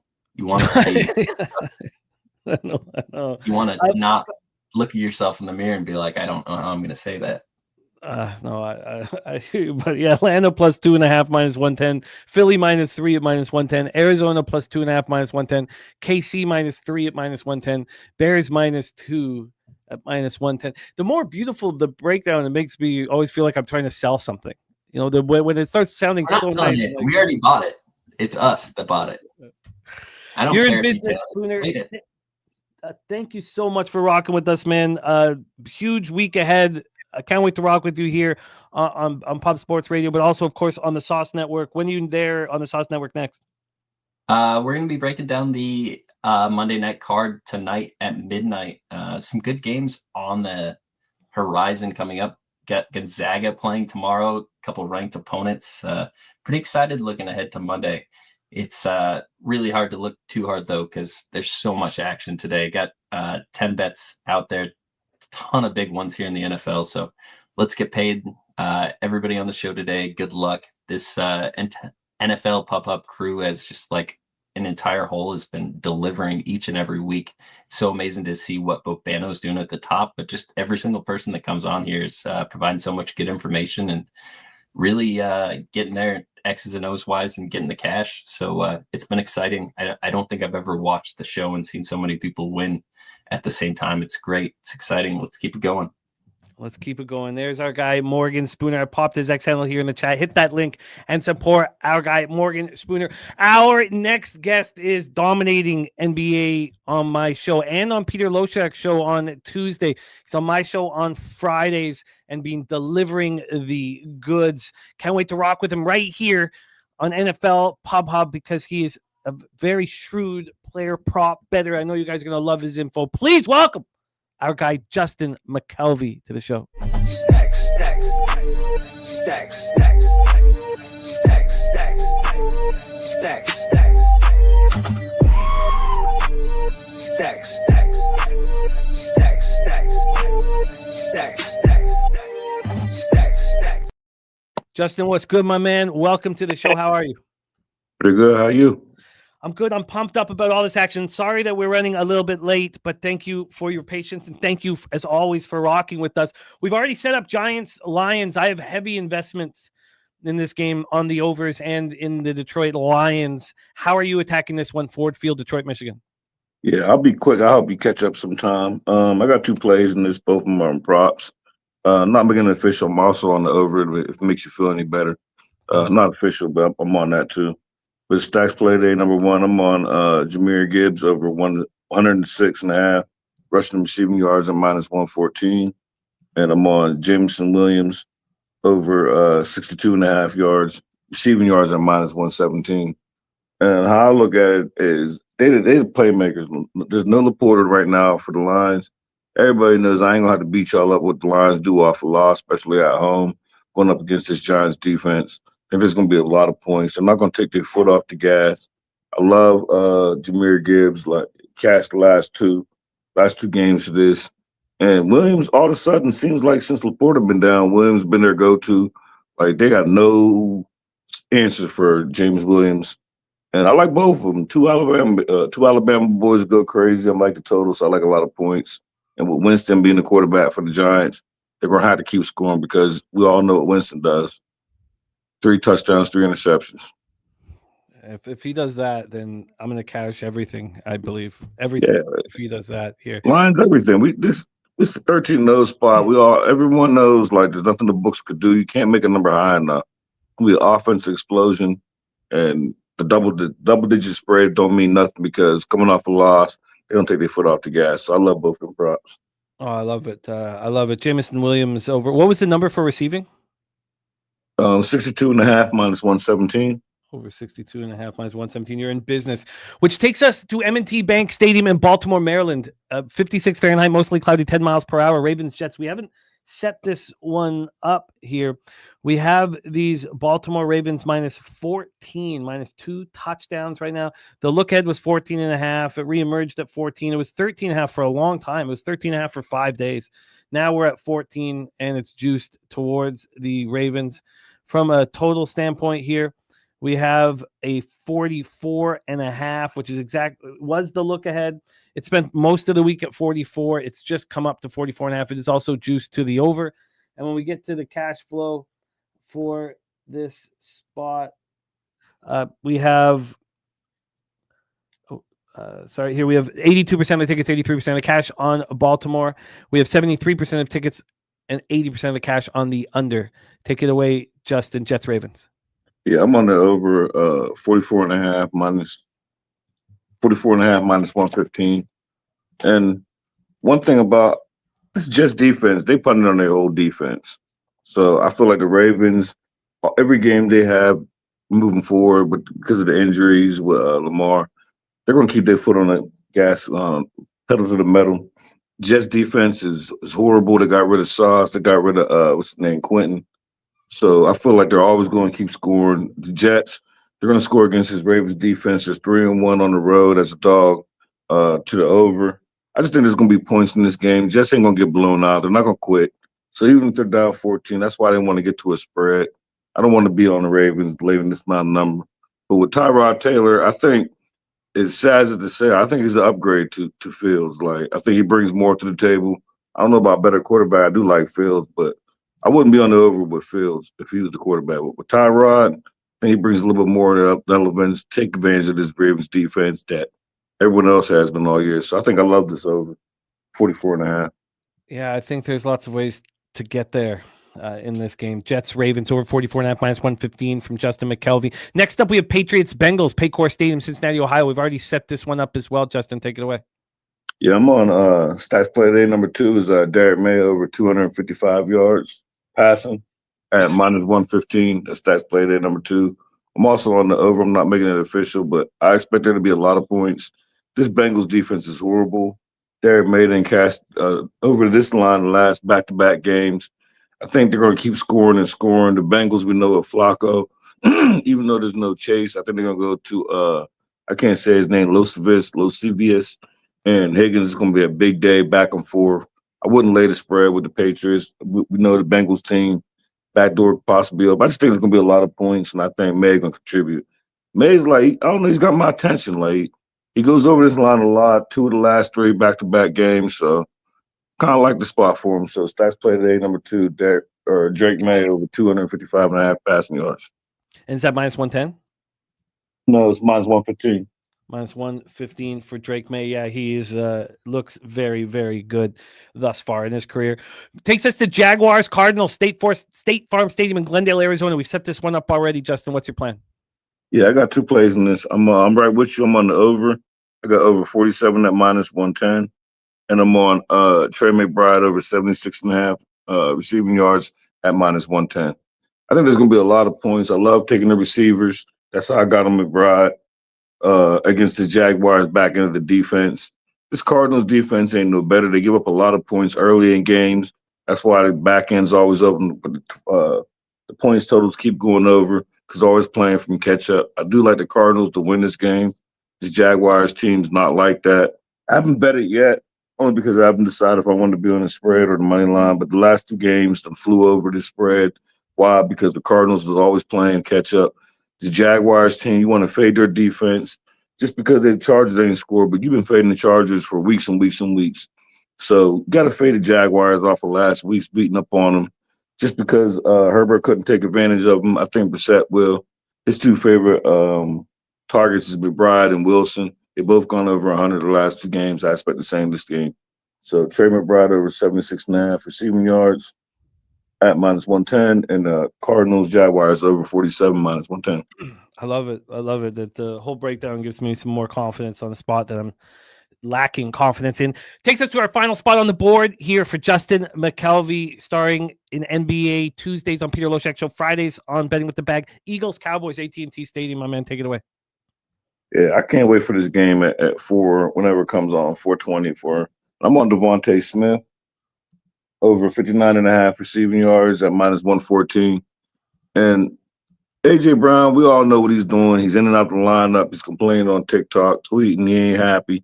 I think it's just a matter of time. Not this year, of course, but it's just a matter of time he's gone. Devontae's obviously the number 1. Historically kills this Cowboys defense. Now, they upgrade on the defense, but everyone likes the Eagles. I can't lean the Cowboys. I haven't bet it yet. I have bet the over in this game. I expect there to be a lot of points. So even if I'm wrong about the Cowboys and the Eagles is winning, it's going to be all about Devontae Smith. I lighted him a little bit, but official is over 59.5 minus 114, who, in my opinion, is number 1 receiver, talking about Jalen Hurts. You are in business, Justin. Devonta Smith over 59.5 receiving, minus 114. The over 47 in Jacksonville, Arizona. McBride over 76.5 receiving yards. Drake May over 255.5 passing yards, and the over 44.5 in Jets Ravens, as well as Jamison Williams over 62.5 receiving yards, and Gibbs over 106.5 rush and receiving yards. I'm gonna pop Justin's X handle here in the chat. Support our guy Stacks, delivering the goods here. Week in and week out for us on the channel. Justin, any last words for the Cappers supporting the show? No, thanks for having us. Have a day. Let's have a day. There he is, Justin McKelvey, copied and pasted. We have another guest we haven't seen in too long. I'm so excited to have him back in business. He was runner-up in his first year with us, year 2, season 2 here. He's only been with us 1 week. It was week 1. It didn't go well. But I've watched this guy have monster weeks, and he goes for bombs, and he delivers them. Excited to have him back in business. Please welcome our friend, Mr. Spenny Penny Bombs, to the show. Mr. Bombs, what's good, man? How are you? How we doing, Jimmy? How we doing, chat? Good to see everybody. Everybody popping off in the chat and all the plays in there, and just excited to be back on the show again. Yeah, we miss you, man. We miss you. Let's get to work. Giants, Lions, take it away. Yeah, we'll jump right into it here. Kind of same thinking that Justin was just talking about there with Stacks. But I'm going to jump on the other side, actually. He took Gibbs. I'm actually on Monty. I'm going to take David Montgomery over 48.5 rush yards at minus 120. I also jumped it up to 60 plus at plus 160. Do a little bit of a ladder here with Monty. I think that just in this game, the 31st ranked rush defense for the Giants. Lions are off a loss back at home. This offense explodes at home. So I'm thinking that Monty's going to get a bunch more touches here today. So I like that. I also did a little bit of a combo with Gibbs and Monty. So Gibbs 70 plus and Monty 40 plus rush yards. That's at plus 140. Both of them are going to touch the ball. We obviously know that Gibbs is still the main guy. He's going to get his touches. But I think Monty gets his too. So the two of them combined, so 70 and 40, plus 140. I also added in two other little plays for Monty, just today is here as well. I wanted to take his touchdown, but it's minus like 125. I don't like taking the juice for a touchdown. So I did first half and second half touchdown for Monty. They're both at plus 200. Oh, sorry, I didn't realize the addition there. Can you give me that again? Yeah, I just added those today. All good, all good. Can you hit me with that one more time? Yeah, so first half TD plus 200, and then second half TD plus 210 for Montgomery. Yeah, okay, and second half TD at plus 210 for our guy Spenny. Penny bombs takes us to Patriots Bengals Paycor Stadium here. Player prop, you are attacking. Take it away. What game are we on here? Patriots Bengals. Oh, my Patriots boy. Yeah. So again, same stuff with kind of Stacks was talking about. Bengals defense terrible. They're 30th bottom of the line here, about 30th or 28th or so pass defense there. So they're giving up also 21.3 fantasy points per game to the tight end position. Top in the league. They've already given up 12 touchdowns to tight ends this year. Most already since 2024. I think the most that last year was in 2024 was 12. So they've already given up that. So I'm jumping on Hunter Henry here today. Henry over 40.5 receiving yards, minus 110. The 50 plus receiving at plus 155. And also his touchdown at plus 150. Hunter Henry props for Spenny Penny Bombs. Which takes us to Jaguars Cardinals here. You are using a Jaguar wide receiver and a similar action as you have with Hunter Henry. This is an interesting one. Take it away. Yeah, so I'm jumping in on a wide receiver spot here for the Jags. Cardinals defense has been middling. This guy's been seeing a lot of targets and upticks. So Parker Washington, over 44.5 receiving yards, minus 110. The 50 plus at plus 115, and the TD at plus 260. In the 4 games since Marvin Jr. has been gone, he's seen 28 targets. He has a decent connection with Lawrence. I know Jacoby Myers is there and had a good game last week, but Parker has that connection with Lawrence here. I think this game's going to have points, a lot of back and forth, a lot of yards, a lot of offense here. So give me Parker Washington in a spot where I think that he's going to do well today. Parker Washington over 44.5 receiving yards, 50 plus, and anytime touchdown. Takes us to the final spot on the board here for Spenny Penny Bombs, Eagles, Cowboys. And we just heard Stacks. So you and Stacks are lockstep here on this spot, but you are betting it in the way you take advantage of if you are right, you get paid out enormously. Take it away here.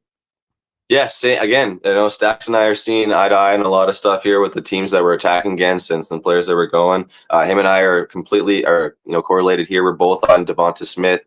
I think we both think the same way. AJ's talking his crap, doing his thing. I know he could have a good game. I think honestly any player on this Eagles offense is going to have a good game. This Dallas defense is terrible. They're 30th ranked pass defense. What a better spot to come out and put some offense on the board and have some people talking about your offense again than playing against Dallas. So give me Devonta Smith over 58.5 receiving yards, minus 120. I took the 70 plus at plus 140.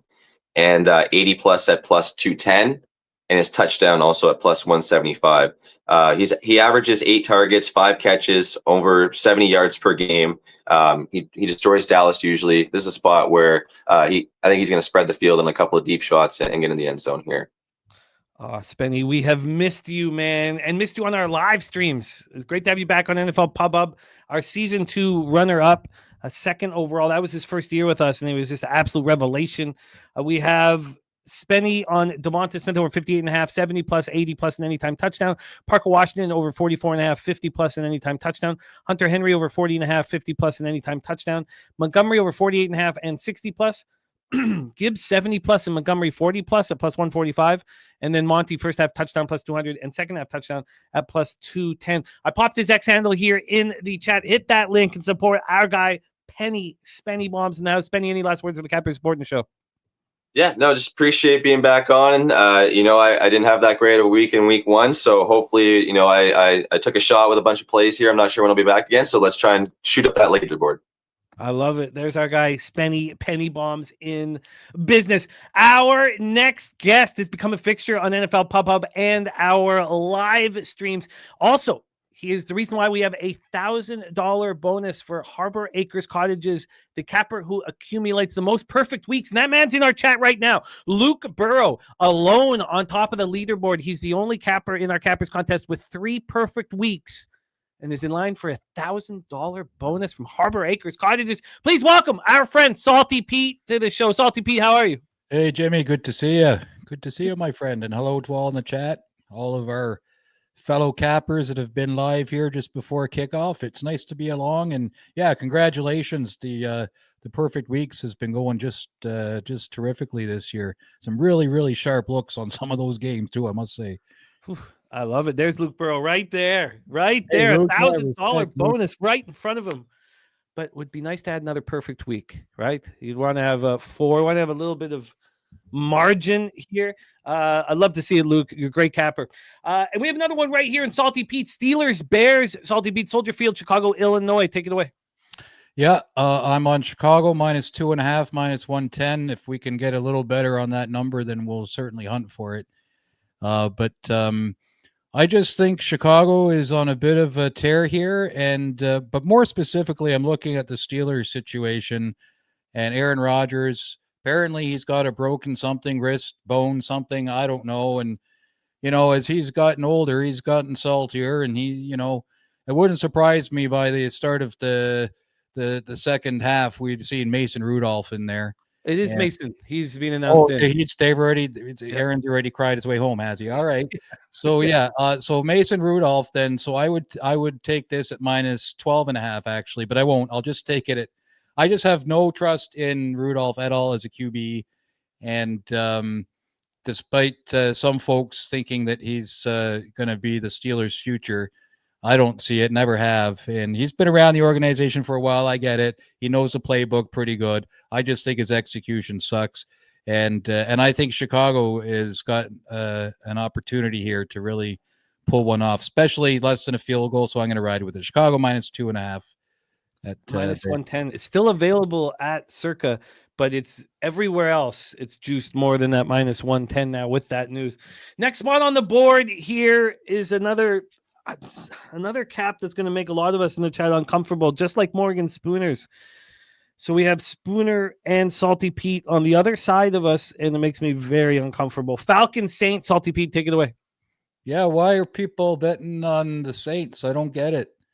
I mean, respect to those that are taking the ride with them, but as far as I can tell, this game's going to just come down simply to quarterback handing off to a running back. And I don't know what New Orleans is going to be able to do on the defense for Atlanta's run game. I know Kirk Cousins is getting on in years, but what are we calling this fella? Shao? What's Tyler? What are we calling the fella? I haven't seen anything from him. I don't know that they're going to go into a divisional rivalry here and take a journeyman veteran and a fantastic tailback and be able to shut him down. I'm not overthinking it. I don't want to get too much more into it. It might be a square look, but in this spot, and Atlanta is one of those teams that I hate betting. It's Atlanta and the Chargers because they always just give me the. So I just in this one it looked right. Atlanta plus 2.5 minus 110.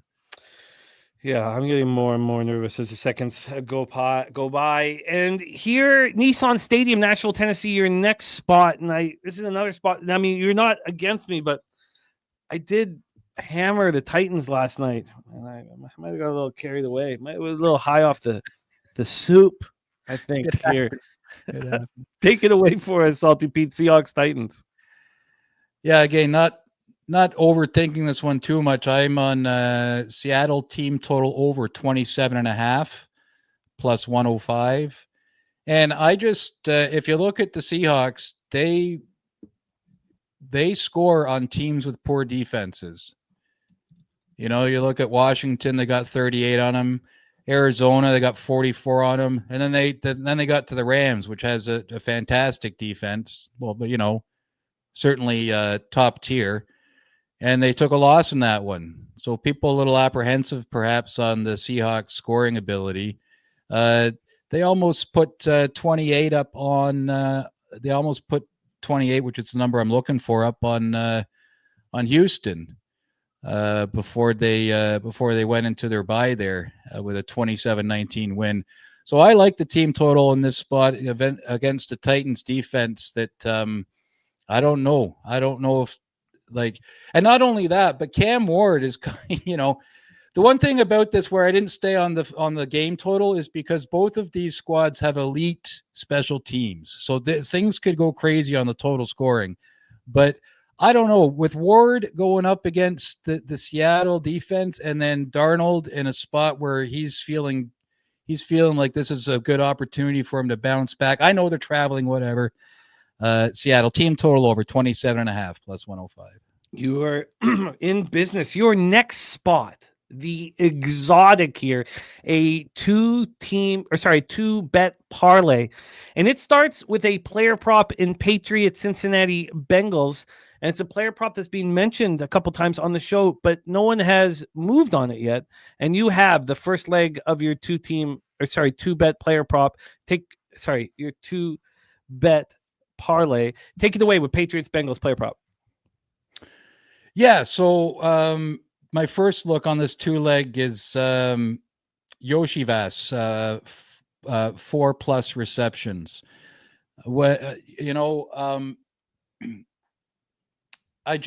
It seems to me that any time that there's an opportunity to take a guy that plays well in the slot and also does pretty well out wide, that's the first look here.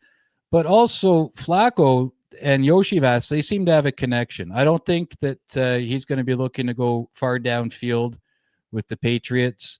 So yeah, it kind of stood out as a good opportunity to fill out a two-legger here. So first leg is Yoshivas, 4+ receptions. Yes, and then we move to a team total in the Browns-Raiders game in Allegiant Stadium. So what is the second half of the exotic? Yeah, so I was surprised to see Troy on the over passing yards with Shedeur Sanders.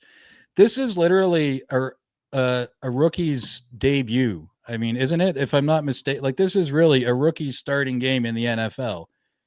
So I'm on Cleveland team total under 16.5. They might be going up against, silly Las Vegas as as they play their game on offense. But on defense, they still have a little bit of leadership in that side of the locker room.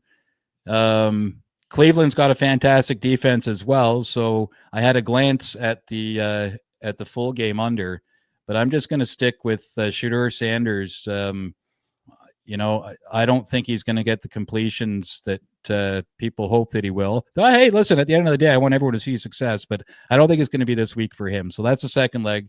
Cleveland team total under 16.5. And I got that at plus 234. Plus 234 here. And then we have a 7-point teaser to close out your card. Take us away with the 7-point teaser. Yeah, 3-leg, 7-point teaser. First leg, Colts plus 10. Daniel Jones gives me a little bit of the I don't know. He looks frightened, and it puts me uneasy. So a little bit of padding there. New England -0.5. I think Vrabel has got it figured out, and I think May is certainly showing that he's got what it takes. And against the worst defense in the league, I don't see any reason why New England shouldn't grab this win. So second leg is New England -0.5. And then I like the Rams. We didn't talk anything about them in this session here, but the final leg is the Rams just down to the money line. I think it's going to be a fun game. I think Baker's going to be throwing. I think it comes down to coach and quarterback, and I think the Rams, along with probably defense, and I think the Rams have an edge on all three sides. So just getting them down to being able to win that game, I like the look there as well. So 3-leg +140, Colts +10. New England -0.5 and Rams money line. Yes, at +140 there. The 7-point teaser from Salty Pete is on Yoshivas 4 or more receptions in Cleveland. Team total under 16.5 at +234. He's on the Seattle Seahawks team total, excuse me, over 27.5 at +105. Atlanta +2.5 at -110. And the Chicago Bears -2.5, also at -110. I'm going to pop Salty Pete's X handle here in the chat. Hit that link and support our friend Salty Pete. And a big thank you from Pub Sports Radio to Harbor Acres Cottages for adding the $1,000 perfect week bonus. It's added a lot of fun to the contest, and we are very thankful to rock with Harbor Acres Cottages. So thank you from the bottom of our hearts, Pete, my man. I'm going to put Pete's X handle here in the chat. Any last words for the Cappers supporting the show? Yeah, always great to roll along with you, Jimmy, Jose, everyone at PSR, and everyone in the chat. It's always great to see all of the looks and all of the cashing that's been happening lately. Let's do it again today. Thanks, Jimmy. Cheers. Let's do it. There he is, Salty Pete in the house. We bring on our next guest. He has been crushing the National Hockey League. He's disappointed with how he's done here on our show, but 9-9, down 0.9 units. We believe in him very much. And if you are in our Discord, you'll know exactly why we do. Please welcome AM in the house. AM, what's good, man? How are you? I'm good. How are you doing? I am doing great, AM. Jose, can we get there? Thank you, my friend. Thank you, Jose. I do have a ridiculous amount of action today, and Jose managed to fill up that graphic, and thank you for that, Jose. AM, let's get to work here. All totals for AM. You guys know how AM works. I can't wait to hear his action. We start with Colts Chiefs. Take it away. Not doing totals this week, just system plays for the NFL. So Colts Chiefs, I'm going to be on the Colts. Just a system that recommends betting against the team that's lost 2 road games in a row and they're coming home. So I'm taking the Colts here. +3.5, -115. I bet into these all yesterday, so my lines are pretty ass, but I don't know if it'll matter. We'll see. Well, did you put them out on X? Yes, I did. Okay. So we'll use those lines. So +3.5 at -115 here for the Colts. I love it. It doesn't have to be totals. If we're going sides with your angles that you've been succeeding with, I look forward to hearing it. So Colts +3.5 -115. I'll tweet it out from our guy AM. I'll pop his X handle here in the chat, but let's go into the next spot on the board for you. That being Giants Lions. I'm taking the Giants in the points. I got a 13. I know you can get better now. 13 -110. Just like I said, it's another system play. Recommends betting underdog if they're getting more than 7.5 points and have been underdogs for 4 straight games or more. We have the Giants +13 at -110, taking us to M&T Bank Stadium in Baltimore, Maryland. AM, take it away. Jets, Ravens. Yep. So same system for the Giants, +13.5 with the Jets, -110. Not much more to say with that. Backing Tyrod Taylor. What was the number on the Jets? +13.5. +13.5 at -110. So we have big dogs here in all 3 dogs, but Giants and Jets being giant ones, and the Colts at +3.5. Oldie says love capping with this dude. Let's hear what his plan is for Seahawks Titans. Take it away. I'm on the Titans, +13 -105. This is a system that recommends betting against a favorite of over 5.5 points if they're coming off a game where they threw 3 or more picks. So I believe the system just relies on the fact that a team like the Seahawks probably, they're going to be focused on getting the win, but they may play closer to the chest to not, make the mistakes that they made last week.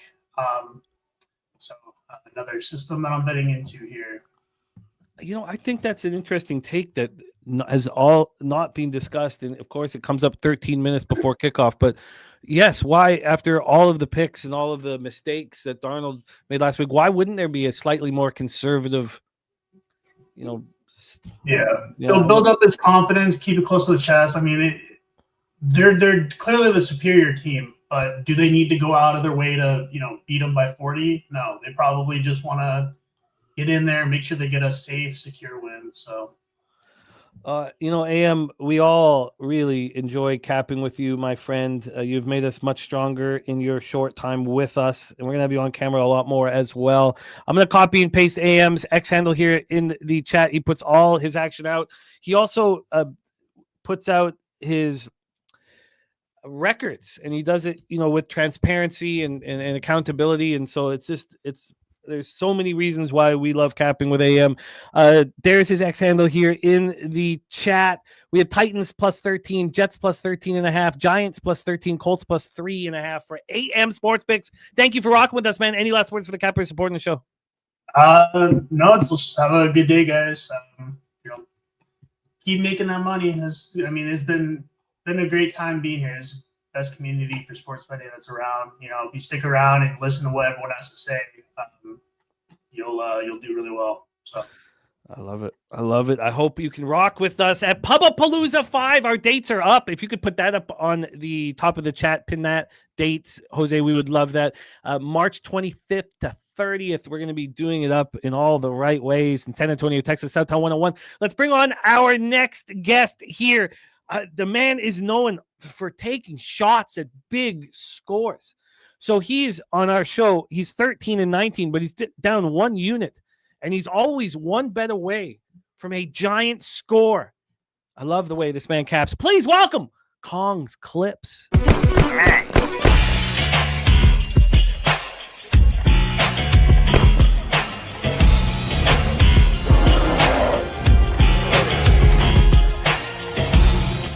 Kong, my man, welcome to the show. 10 minutes away from kickoff. Big Sunday ahead of us. How are you?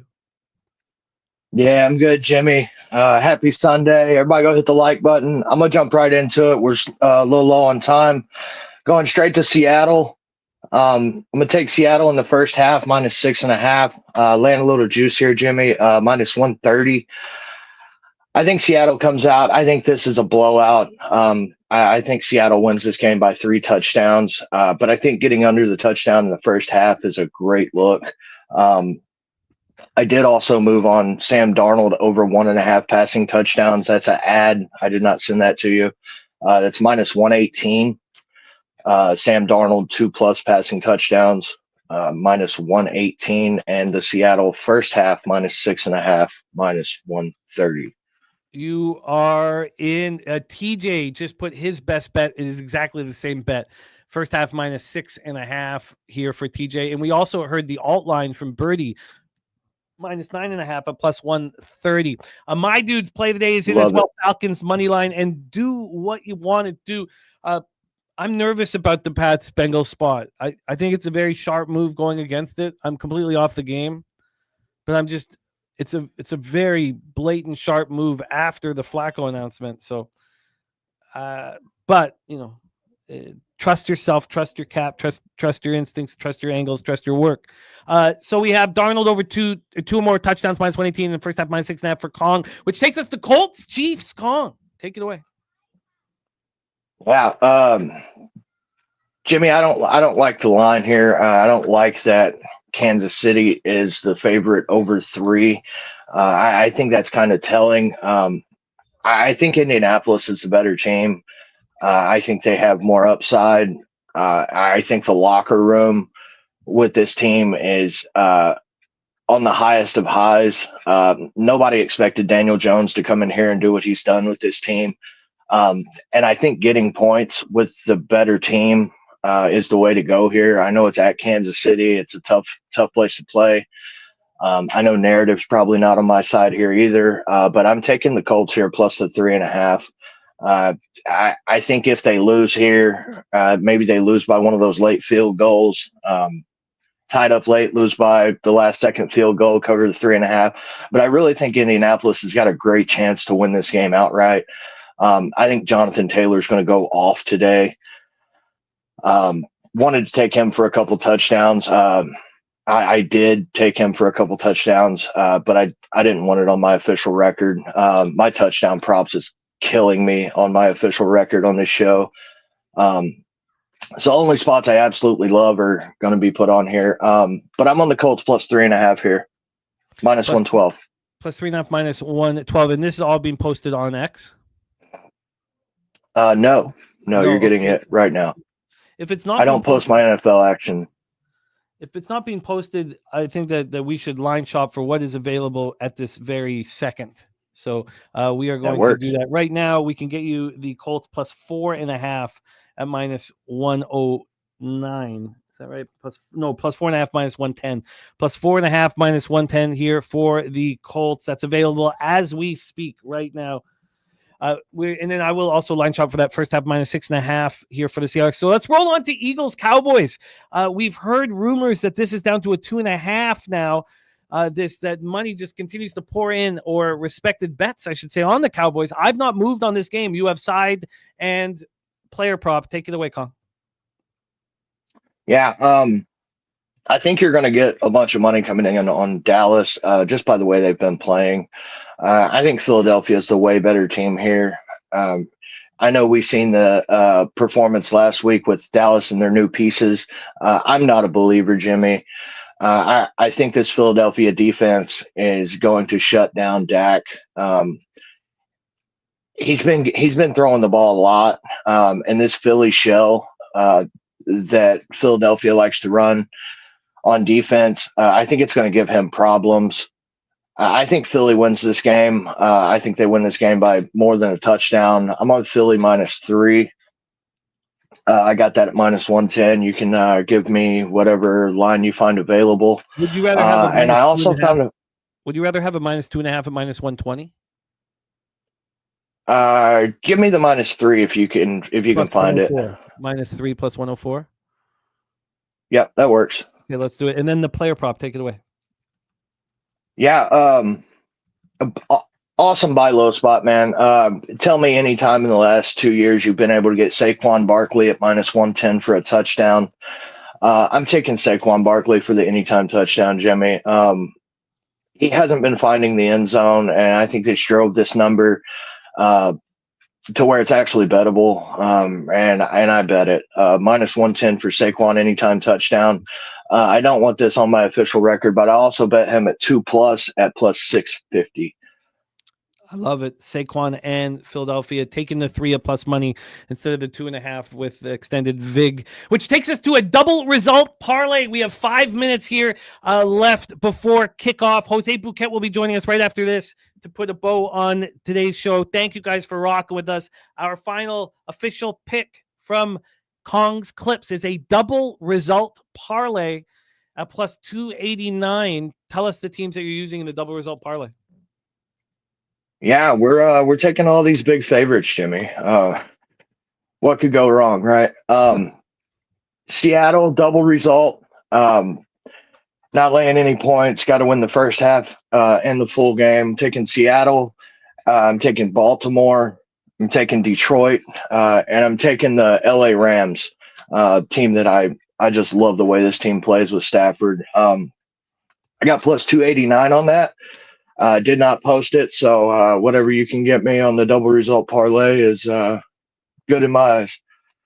Kong's Clips, double result parlay at 289. He's on Saquon anytime touchdown, minus 110, and the Eagles minus 3 plus 104. He's on the Colts plus 4.5. I did find a minus 106 there. Seattle first half minus 6.5. I would like just to take a second to see if I can find a better number here on that first half. I'm not sure if I can. We can get. Yes, we can. Oh, wow. Okay, minus 6.5, minus 111. Minus 6.5, minus 111 there on that first half. Get the VIG off of that. And Darnold 2 or more touchdowns at minus 118. Kong, you're a monster, my friend. Thank you for making time with us. Kong, one of the stars of the tailgate as well, every Saturday. And we just need him on our channel more and more. Kong, if you're around tonight, we'd love it if you could rock with us on our live stream. I'm going to put Kong's X handle here in the chat. He puts all his action out there. He doesn't ask for anything back. He's just as selfless as they come. Kong, thank you, my friend, for rocking with us and putting a bow on the show here. Any last words for the Cappers supporting the show? Love you guys. Thanks for the support. Let's go get some money today. Appreciate you. Kong, I'm out. Let's go get this cash. There he's Kong's clips in the house. Let's bring on the backbone of Pub Sports Radio here. Look at him. Jose Bouquet, where are you? Are you in a trap house somewhere in Austin? Your camera's fuzzy. Yes. What the hell's going on? Yeah, still in the trap house over here in Austin. My camera's fuzzy as always because it always is, but I brought the mic. Oh, nice work. You said it sounds wonderful. How was your trip to Austin? That was good. It was good. I ended up setting up a Jeopardy game for everyone to play, and I had to be bubbly in front of strangers, so that was always interesting, you know. Wow. And they were all women too, so that made nice. me even. Yeah, bubbly bouquet. Oh, nice. Watch Arousing all the out. women. I love it, man. Yeah, Must I be know. a That's splash fest out there with you delivering the goods. yeah. I brought my raincoat. I brought my raincoat. Always got to keep it with you. Let's go. Buddy. Let's go. So, Jose, you have action here. Let us know it. We start with the New York Giants. The New York Giants in a very tough spot at the Detroit Lions, Ford Field in Detroit, Michigan. Your action here. You all right? Yeah. Are you sure? That one caught me. Raincoat caught me. It got me. Yeah.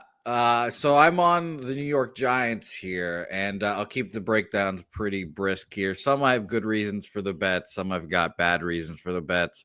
One of these is a bad reason. I've got a new gambler over here in the bet I'm thinking New York Giants. I have the Seahawks on the screen for whatever reason, but the Giants, I have a new gambler over here that bet the Giants, thinks that 14 points is too much. Everyone and their moms all over the lines. I'll take the Giants plus 13.5 here. And let me tell you exactly what I bet right now. Sure. Plus 13.5 is where I have 14 minus 120. I bought the half point. Okay, plus 14 at minus 120 here for the New York Giants. Well, AM with you on that Giants look. Unfortunately, Bobana and I are on the other side. I need points, though. If the Giants cover because they put up 30 points, I'll be fine. I'll be very happy. I'm sorry. I was more concerned about the talk of my nipples in the chat. I didn't realize we were just talking about my pepperoni nipples this early. Yeah, no, it's a very exciting ending to the show. That lacked something. Je ne sais quoi. Nipples is what it lacked. Yeah, but now should I dump them out right now? No, you should absolutely not. Absolutely not. That's not how we want to put a bow on this one. But we want to talk Lambeau Field. That's where we want to talk next here for Jose Bouquet. Vikings, Packers. I did move on to Vikings last night. It was a little lit up off the soup, Jose, and I added some action here. I'm getting a little nervous about it, but not this one. I like this spot. Vikings plus 6.5. What's your move? Well, I hope that the soup claimed you last night, Jimmy. My hope is that the soup claimed you, dragged you to the bottom, and took you down the bad path because I'm on the Packers minus 6 here. Do I have a great reason for betting it? Not really. It's my friends and family leg. Shout out to Troy Torrance. I think he's also on the Packers as well. I thought that this was a high line to begin with, but I don't bet big favorites. It's not even a big favorite, but I don't bet favorites often here. But I'm on the Packers minus 6. Minus 6 here. Irish King with you. Dougie Wise with you. Irish King giving his final score 28-17. And I bought the half point for minus 115, just so you know. Minus 6 at minus 115, which takes us to our Shador party, man. Let's throw the party. Oh, yeah. It's just going to be Carterella and I, but we're having a huge Shador Sanders party here. I need points. I need the Browns to cover. What's your plan here? I'm with you here. The new gambler said over in this game. You're on the over in this game. I'll join you both. Over 36 minus 110. I look forward to receiving a picture later of Carter just putting his wrist up, flexing the rollie. I look forward to that. I love it. Oh, I love it. I love it. So we're on the over 36. Thomas Maggio is on the Raiders minus 3.5. Curtis Berry on the I think you're talking about the Packers spot there with the under. Our final spot on today's show is a spot I doubled up on. Tell me that you're joining me on this very nerve-wracking Seahawks fade. Well, I've got one more for you, too. Okay. I'll toss one more in there as well. Seahawks Titans, though. I am on the Tennessee Titans plus 13, 12.5. Excuse me. I'm up 12. I'm on 12.5 minus 120. Line creeping towards the Titans here. I like the angle that we just heard saying, they threw a bunch of interceptions last week, a little more conservative game plan. Sam Darnold comes back down to earth a little bit, has a decent game. Titans keep it close. So Titans plus 12.5 for me. And the addition is? You know what? I bet death. Hand up. I'm a huge betting of death guy. It worked for my Jets earlier this week, or earlier this year, I should say.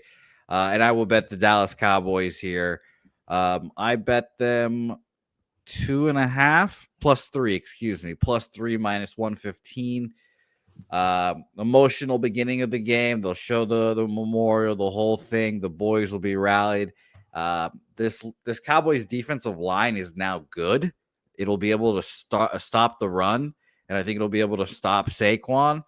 And I wish Jalen Hurts the best of luck. Now, the Cowboys secondary is terrible. So I expect this to be a higher scoring game as well. But I'm on the Dallas Cowboys bandwagon this week. I don't like it. It's kind of public. Public dogs go to die. But give me the Cowboys plus 3. The line's moving pretty violently in your direction in this one. Cowboys plus 3 I just bet it like 5 minutes ago. So that's what got me there. I'd love to hear that, Curtis Berry. So that's the under 41.5 in Green Bay, Minnesota. He's with us with the Shadur party, man. Carter pumped for the Shadur party. Cowboys plus 3, Titans plus 12.5, Browns, Raiders over 36, Packers minus 6, and Giants plus 14 for Jose Bouquet. A nice winning day. I mean, you could walk right into our top 5. It's wow. It's that easy? Yeah. If you sweep the board here, you will make the top 5. Right now, currently, I thought it was just like a winning day would get me there. I didn't think the whole board sweepage would. Yeah, no, you need board sweepage. Is the only way you get there. Okay, little less easy than I expected. Our 5th place right now is TJ 13-9 plus 3.51 units. 6th is Wine Time 7-4 plus 2.5 units. 7th Old E plus 1.97 units. 8th Big Mastro plus 1.88. Joey DFS 9th plus 105. 10th, Sports Scientist Jacob plus 0.77 units. 11th, Birdie plus 0.7 units. And then you are 12th right there. Just we battle. For action. Jose, I'm very thankful to have been capping with you over the years. You work your ass off, and you do whatever it takes for us to succeed as a channel. Good luck. Go get that cash and safe travels back to San Antonio, where we have Pubapalooza 5, March 25th to 30th. Jose, stay with me here as we do a final review, and then we. Oh, hello, Helga. Sorry, they're saying goodbye. So Helga's popping in and saying, "When are we leaving?" Oh, that's a valid question. Very soon, very, very soon, Helga. Jimmy said very soon. I hope you guys have had a wonderful turned off trip. the lights. Bears minus 2.5 for me. I'm on the first half under 22.5, full game under 45. That line's moved against me. I'm on the the Giants lines first half over 25.5 and the over 50 full game, and the Giants team total over 19.5. And then, of course, I added the Lions last night. Minus 13. I'm on the Chiefs minus 3 and the Chiefs double result plus 145 and the first half under 25.5 and full game under 15.5. Cleveland, Las Vegas, first half over 18.5, full game over 36. It's Shadur party, man. Arizona plus 3 minus 117. Jacksonville, Arizona, first half over and full game over. New Orleans money line and double result at plus 190. I'm on Tampa Bay, LA Rams, first half over 23.5. I paid for that. Minus 125. I'm also on the full game over 49.5. Just want that 24 to cash instead of push. Rams double result minus 115. Vikings plus 6.5. As I said, Lions minus 13. Browns plus 3.5 and Titans double result plus 7 and plus 13. That's a lot of action. A lot of action for me here. let's go over action from Cappers in the chat, from Cappers on our show. We had Bobano, our leader, give us Lions -13 and the over 50.5. Patriots -7. Seahawks -11.5. Seahawks team total over 26.5 and the over 41. He's on Jacksonville, Arizona over 46.5. Browns +3.5. Bucks +7.5 and the over 49. Tampa, LA Rams. Birdie gave us the Steelers, Bears over 46. The Colts +4. He gave us first half tie, full game Colts at +2,700, and I said first quarter winner at +130 for the Chiefs. Vikings +6.5. He gave us Seahawks first half alt line -9.5 +130. Seahawks Titans first half over 20.5 -104. Over 2.5 touchdowns in the first half +134. Rashid Shaheed 60 receiving yards at +300. First drive touchdown score AJ Barner at 27-1.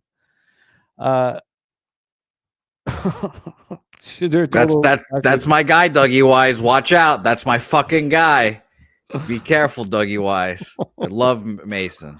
Philly Hope he has a big Dallas. day. Philly Dallas over 47 for Birdie. Jalen Hurts 50+ rush yards +320s on Carolina +7.5 tomorrow night and the under 50, which I might join him on. Then Spooner gave us Bears -2, Chiefs -3, Arizona +2.5, Philly -3, Falcons +2.5. Justin McKelvey gave us Gibbs over 106.5 rushing receiving, Jamison Williams over 62.5 receiving, the over 44.5 in Jets Ravens, May over 255.5 pass yards, the over 47 in Jacksonville, Arizona, McBride over 76.5, and Devonta Smith over 59.5 receiving yards.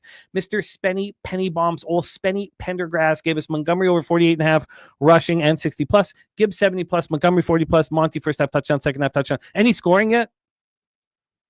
I believe I'm pulling up red zone, but I think the Giants scored on a big Jameis touchdown, big pass. Oh, and a Rudolph interception. This is great no, news! no, this is great news. No, mate. I bet the under in that game, I believe, as well. I know. Or no, I took that in a contest. Under, but great news for our Bears. Hunter Henry over 40.5 rush, 50+ and anytime touchdown +150. We have Parker Washington over 44.5 receiving, 50+ and anytime touchdown +260.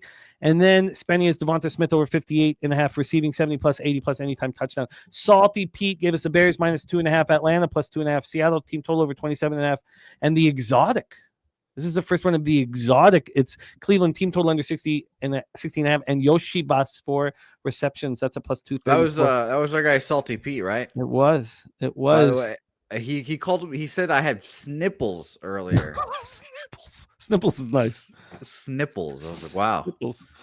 7-point teaser +140 is the Colts +10, New England -0.5, and Rams money line.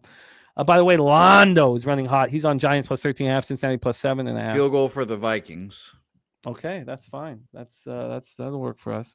Then AM is on Colts +3.5, Giants +13, Jets +13.5, Titans +13. Kong gave us Seattle first half -6.5, Darnold 2+ touchdowns, Colts +4.5, Philly -3 at +104, Saquon anytime touchdown, and Jose Bouquet Giants +14, Packers -6, Raiders Browns over 36, Titans +12.5, Cowboys +3. That is our show for today. Thank you guys so much here in the chat. Let's go get that cash. It's on. All the games are on. And our Shadur party is popping off in a few short hours. Salty Pete, great job. Irish King, Aaron Gaza, BJ, D.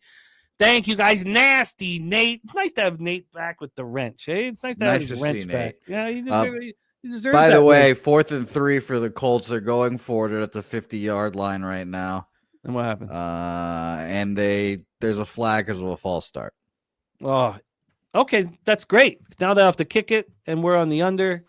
Yeah, this Chiefs game means a lot to me as I put $100 future on the Chiefs to win the Super Bowl like 3 weeks ago, and it's just been sure. I'm on the Chiefs here, but if the Colts win, I'm done.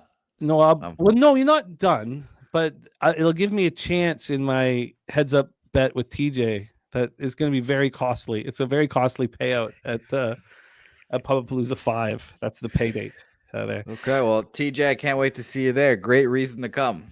Yeah, come collect your cash. He's coming. Yeah, he's coming. Curtis Berry, you know he's coming for this one now. Do what you want to do. Telling us Giants to score. Let's go. Giants team total over. First half over. Full game over. And I just have the Lions full game. And if Lions have to put their foot on the gas, nothing wrong with that. Chris Warren, Old E. Thank you guys. Truly, Thomas Maggio, Dougie Wise, Mr. Sparkle, Jason Meyer, the Eldorado custodian. Titans are in the red zone, by the way. What? Cam Ward's rolling, running around. He gets a first down at like the 10-yard line. First. Oh, yeah! Second goal. Let's go. I want it all. Jose, I want it all. And Yeah, I can't- want it all too. I want to crack the top 5. Then Jimmy will have to invite me back on. Well, I have to give you a real time slot, too. Dennis Garcia, Omer, Action Jackson, Peanut, all of you guys. Excellent work. The curtain jerker. Jose, as always, you give it's hard to believe that you're not so much fun in person when we see you. I know. I tell everyone, just keep those fucking expectations at the ground level, because I'm only good in like 5-minute spurts, you know? I've got 5 minutes in me. It's impossible to believe when you're just, all this charisma here on camera. Jose, thank you for closing the show, and thank you for making the show happen despite the big trip to Austin, for all your hard work behind the scenes. Have safe travels home, my friend. Give our love to Helga, and can you please put a bow on the proceedings and send us into the future? Yeah, shout out to the Nasty Nate is right. Nasty Nate is right. I have one night to shine at Pubapalooza. It's the poker tournament, because I do come for next during the poker tournament. But goddamn, Sharon, man. Fucking Sharon. I think about losing that fucking money to Sharon once a week here. Please get that first down. Thank you, Packers. And yeah, I guess I do get drunk and run around. So shout out to you, Nasty Nate. Shout out to Dougie Wise, all you guys in the chat. Oldie, can't wait to see everyone tonight at the live streams. I think I should be there. Oh, dope. I'll be there for at least a little bit. So nice to see everyone in the chat. Come out tonight. Let's go make some money tonight, guys. Let's go. Leche. Elos Bookmakers.